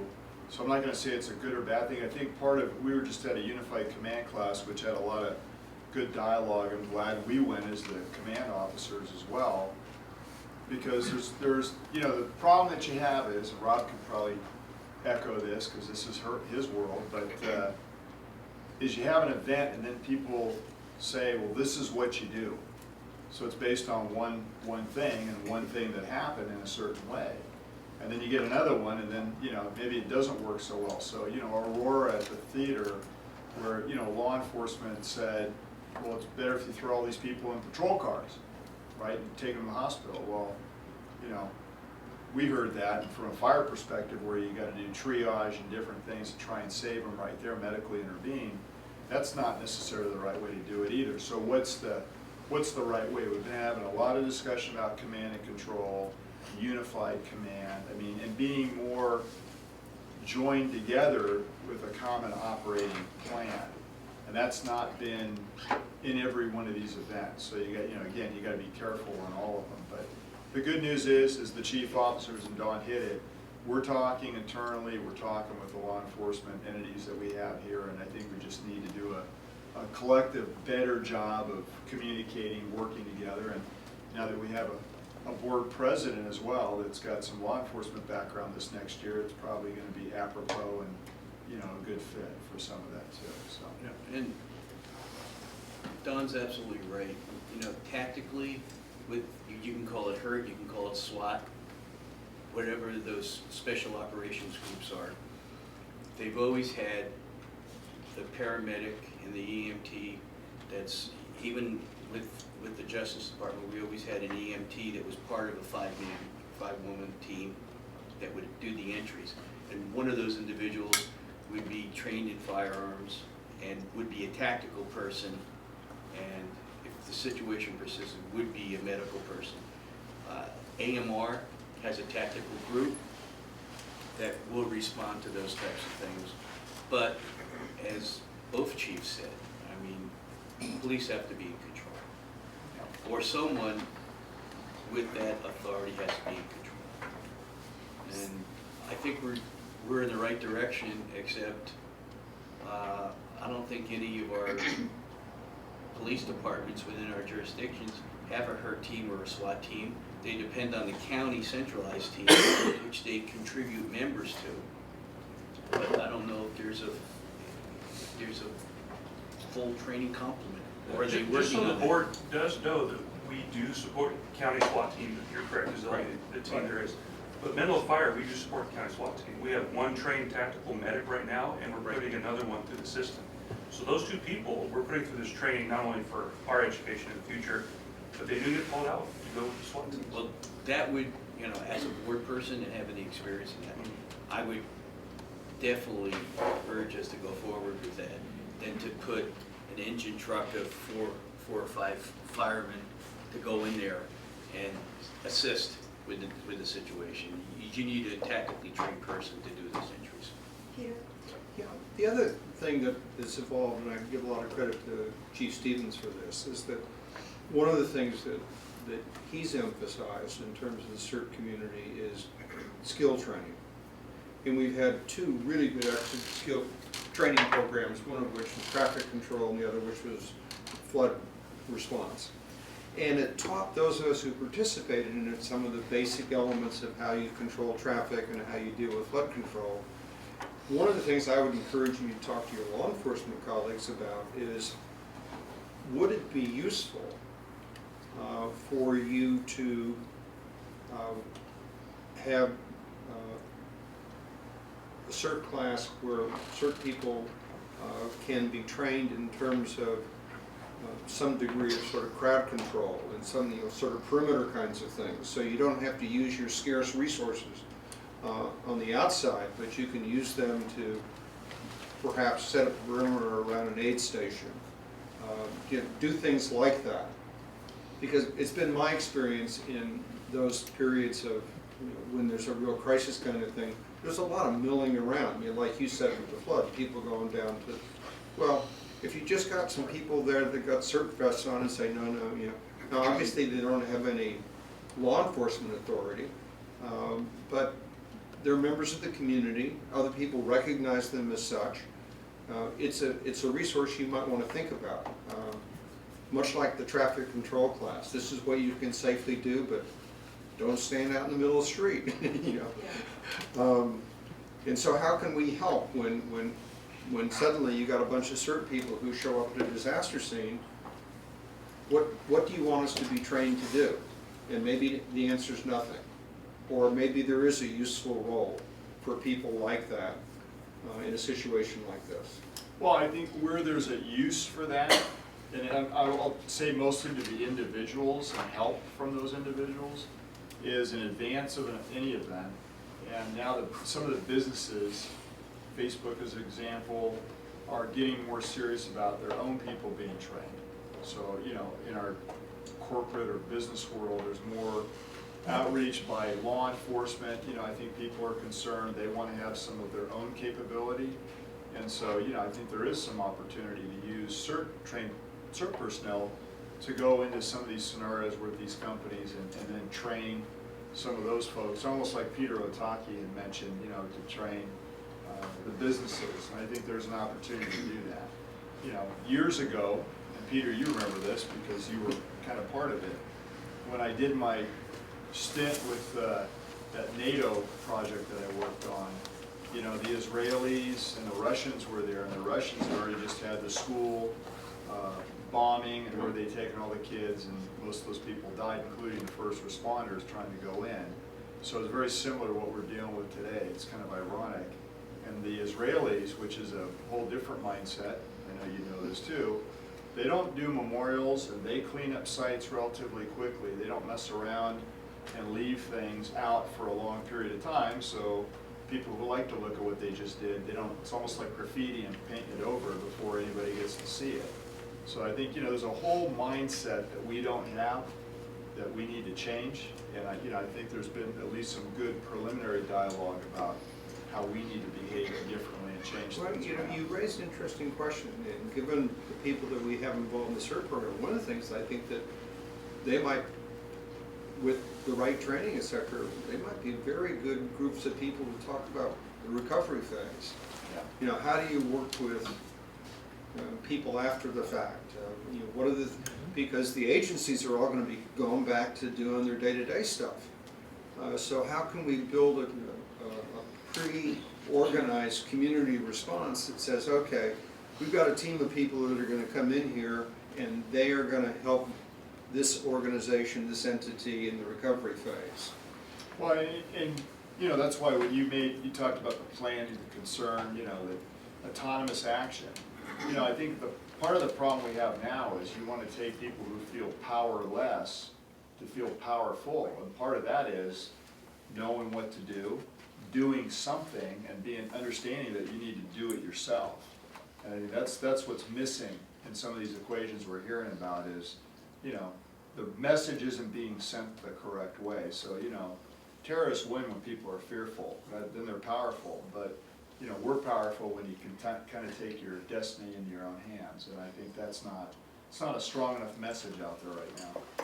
Harold, so at the beginning of this year, we talked about, I think there was a presentation about this, and I had gone to an exercise in Redwood City where they had early in on. January, February, and we're having this conversation again, and having been a victim, I don't want to use the word victim because I'm alive, but having been at a school where a school shooting happened, I would love to see this move forward in a pretty quick way. I mean, I think that California is probably more vulnerable than other states.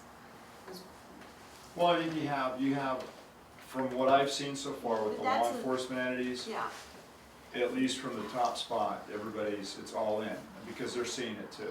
Yeah, so I think a lot of points tonight have been brought up, and they're really great, but we've got the professional end and then the community. Right. And so I think the training on the community side, I think should happen. It's just a matter of how Well, I think it's get it another set up. variation of, taking care Right. of yourself. Right, but I also think y'all need to work, I would love, and we talked about this literally in January, almost a year ago. How can we do an exercise, like at a school, that's I watched Redwood City PD and fire department do this exercise at a school. And I would love to see this, I'm gonna say this again, because I said it a year ago, I would love to see that happen. I remember in 8th grade. Not to we were take away from the school, but I think, even better is we have a training facility that has its Yeah. own rooms. And Whatever for what needs we to need be- to simulate, it trained. needs to not be, it's Yeah. not a media event, how's that? And there needs to be. It not wasn't a media event Well, for not that. it was, but you couldn't go into certain parts of it, but it's not a one and done. It would be a consistent and Yeah. focused training that would be pretty intense for Yeah, what we're I think looking it at. needs to happen. I worry as a parent, because I've gone through this, my Yeah. worries have always been there. Sorry. And as part of our ADAP plan, our rollout plan, we actually have at the tail end of it, because that's what would happen. About 2/3 of the way through, we already have provisions for rehabilitation and recovery already built into our plan. Yeah. Because we're looking at a 3 to 5 day plan on rollout is that long. So we can dovetail into what we're doing in terms of a large disaster, but then have it applied to specific disasters on a community level, both on that tactical rehabilitation, because there's a class for certs on that, and then develop, and the certs have already had the traffic control. The crowd The control. crowd control, Crowd control. so there can be other trainings where we can apply ourselves to joint operations between the police and fire department, relieving you of that 3rd or 4th tier activity that ties up your resources. Right, especially for law enforcement, because they're gonna be typically the traffic control, Right. which I thought was a good use. Mhm.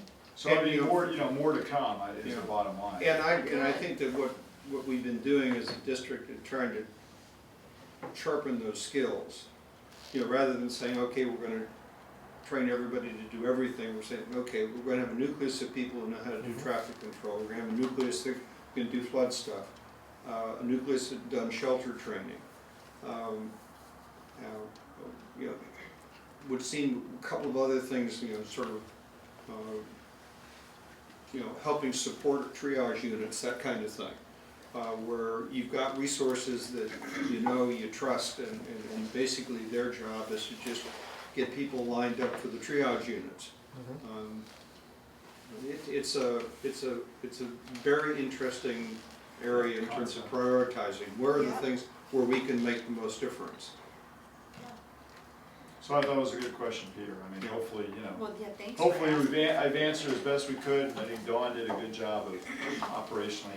There are things in place, but, to be fair, I mean, it's all evolving, because nobody had seen what had happened in San Bernardino. The two guys who gave that flood class from the state were just superb.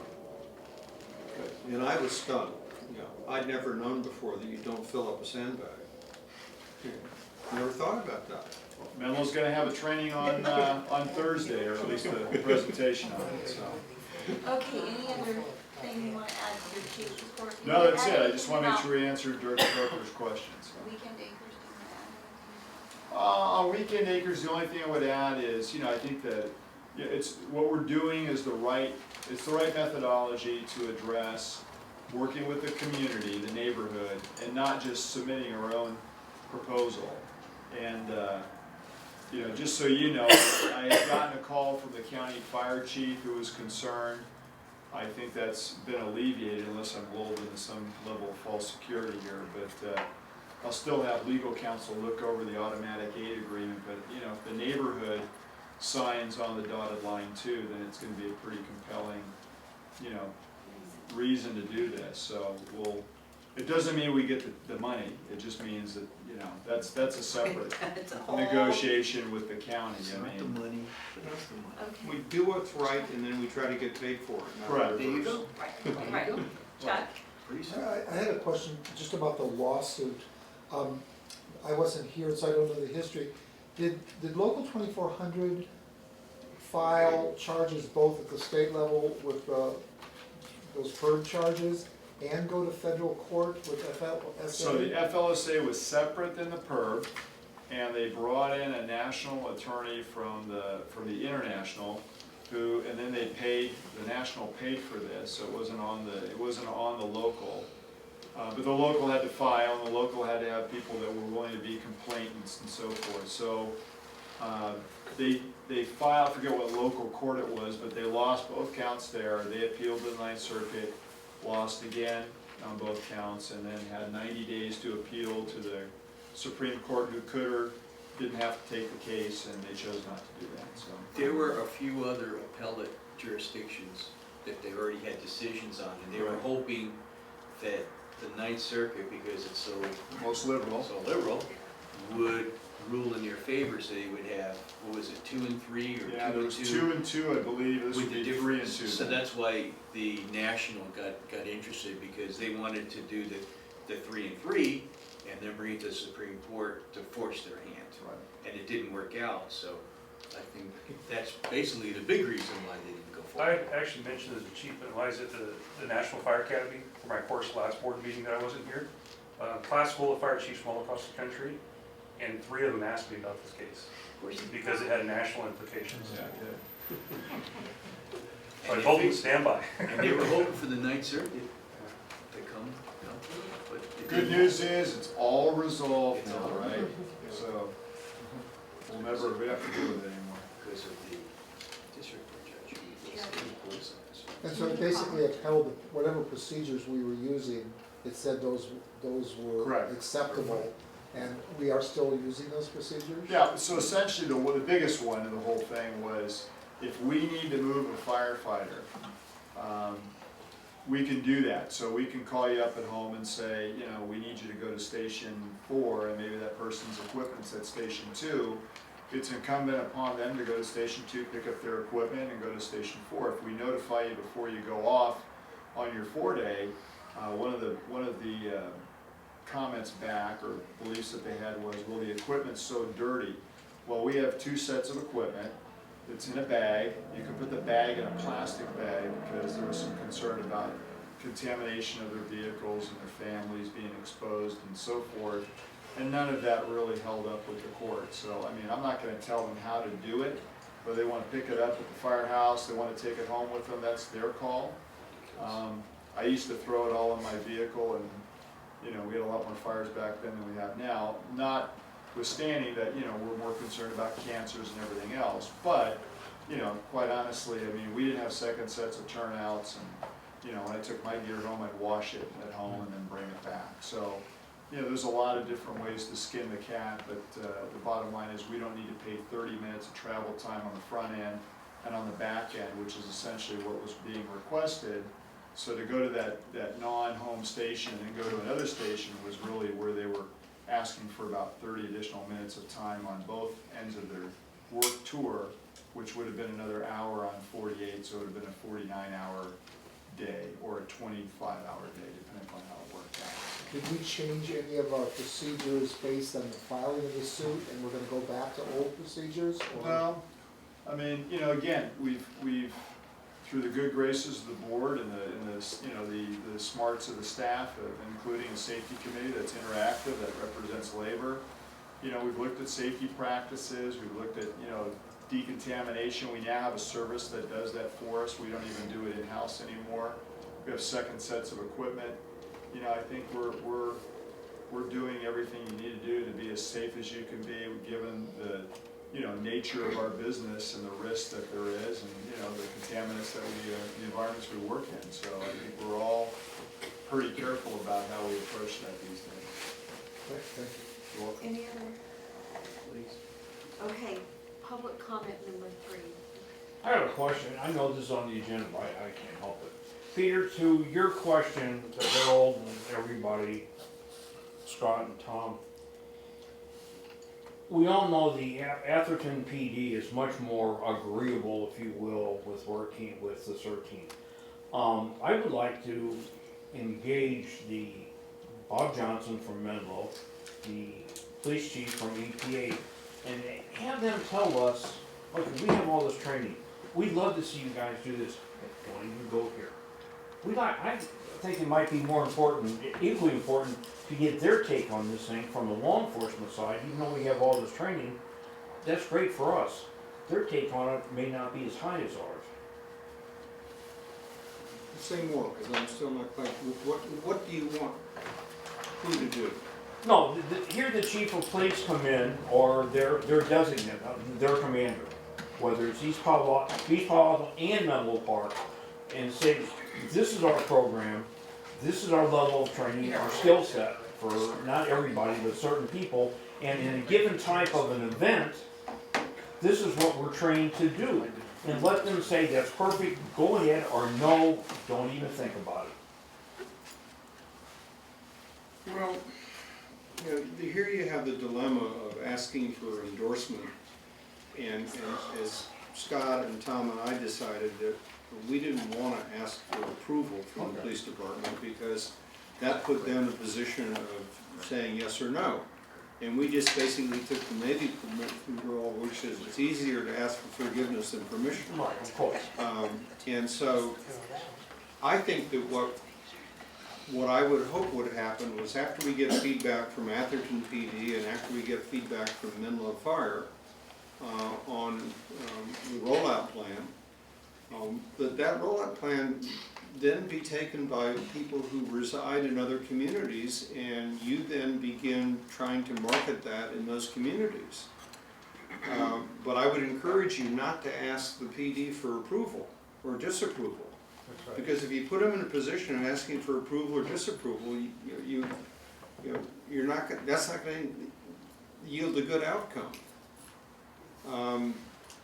The best thing we can do is to, we've made a lot of progress with Atherton in terms of both having a really good organized ADAP group and having a very supportive police chief. We're making a lot of progress in East Palo Alto with CERT. My sense is that we should now, once the precinct plan, as I call it, we get input from PD and get input from fire and make any other changes to it, then I would encourage those of you who are engaging with East Palo Alto to say to East Palo Alto authorities, hey, what about doing something, we're thinking about doing something like this in East Palo Alto, have you got any input on it? And then ask the gentleman who is here as the community leader of the CERT people, say, okay, you take the lead on it and we'll help you with it. You don't have to write very much because we've written most of it. And then have the citizens who are organized in the community present it for comment to the local PD. I absolutely guarantee if you try to go into Menlo Park from the top down, nothing will happen. Oh, of course. Nothing will happen. But if we go in, see, one of the real problems we've got is that of the three jurisdictions, Atherton's the best organized, East Palo Alto's catching up rapidly. There's nothing happening in Menlo Park other than the Willows. And it's like in Atherton, Scott's neighborhood was sort of Scott's neighborhood and Lindenwood were sort of the leaders. And then we had neighborhoods we could point to as examples and other neighborhoods got on board. Well, I think, yes, we can use East Palo Alto, and I think in Menlo Park, I would suggest using the Willows as the point of entree. And have maybe a neighborhood plan for the Willows based on what Steve's done and what Tom's done. And then you sort of present the authorities with a fait accompli and said, hey, got any thoughts on this? We'd like your feedback. But for heaven's sakes, my advice is don't ask them for approval. I want to tail on what Peter said, just as a matter of interest. One of the things that's happening in East Palo Alto, which I was kind of pushing for in Menlo Park, is they have now defined their CERT areas, these 4 areas, as being basically overlaid by the 4 police beats in East Palo Alto. So that the police beats and the CERT areas are roughly the same, and it means that the CERTs can kind of act as neighborhood watch people, which those things tend to get, a major importance, and then they don't get used, and so they just kind of shrivel up, and then, then they die. And by combining these, we don't have enough good leaders, and we don't have enough good opportunities to use people. So by combining both Neighborhood Watch and CERT into a common thing, it allows us to do some of these organizing things. So instead of letting people just know about mosquitoes, one of the things you do, there's some neighborhood thing where there was worries about a rapist or a child molester or something. People can take flyers and take them around. And that's as valid a CERT type of task as sending out information about mosquito vectors. So in any case, I think that East Palo Alto is doing a good job, and they've already brought the police department into it. So that's the way I would take it. I would build on the Willows, for example, in Menlo Park. And I agree with you, I mean, Menlo Park and Top Tom's and nothing, just something, it's just, I'm thinking, unless I'm wrong, and I'll be first to admit it, that if we have some sort of, I hate to use the word rules, but guidelines, knowing when we go into a situation, once we're activated, DSW, we go on by the book, we know what we can do, we know what they don't want us to do, that's all. Well, once we get activated, the rules are clear. Yeah. You know, then there's no discussion. I mean, the rules are very straightforward. You know, incident commanders in charge. Right. DSW people do what they're told. You know, what ADAP and Tom and Scott have been working on is the gray zone before, after the disaster occurs and before the activation occurs. Okay, any other public comment? Just one, Sure. I'm sorry, No, Madam not a President. problem, thank you. What's the board's view of I guess, the CERT advisory committee / maybe board? Do you get involved with that, or is that strictly No, with that's the the chief. fire? That's Okay. the chief, actually, it's specifically the chief's realm. And it's delegated to Chief Chief Stevens. Stevens, Right. so you guys don't even have You're anything to basically do? advising Only if the chief brings us an issue. to us, yeah. Perfect, that's my question, thank you. Okay, thank you. Any other public comment? Then I'm gonna close public comment number 3 and entertain a motion to adjourn. So moved. Second. Okay, all in favor? Aye. Aye. Thank you. Thank you did a great job. No, could not have done it without y'all, seriously. But you're still on duty until New Year's Eve. I won't be called out.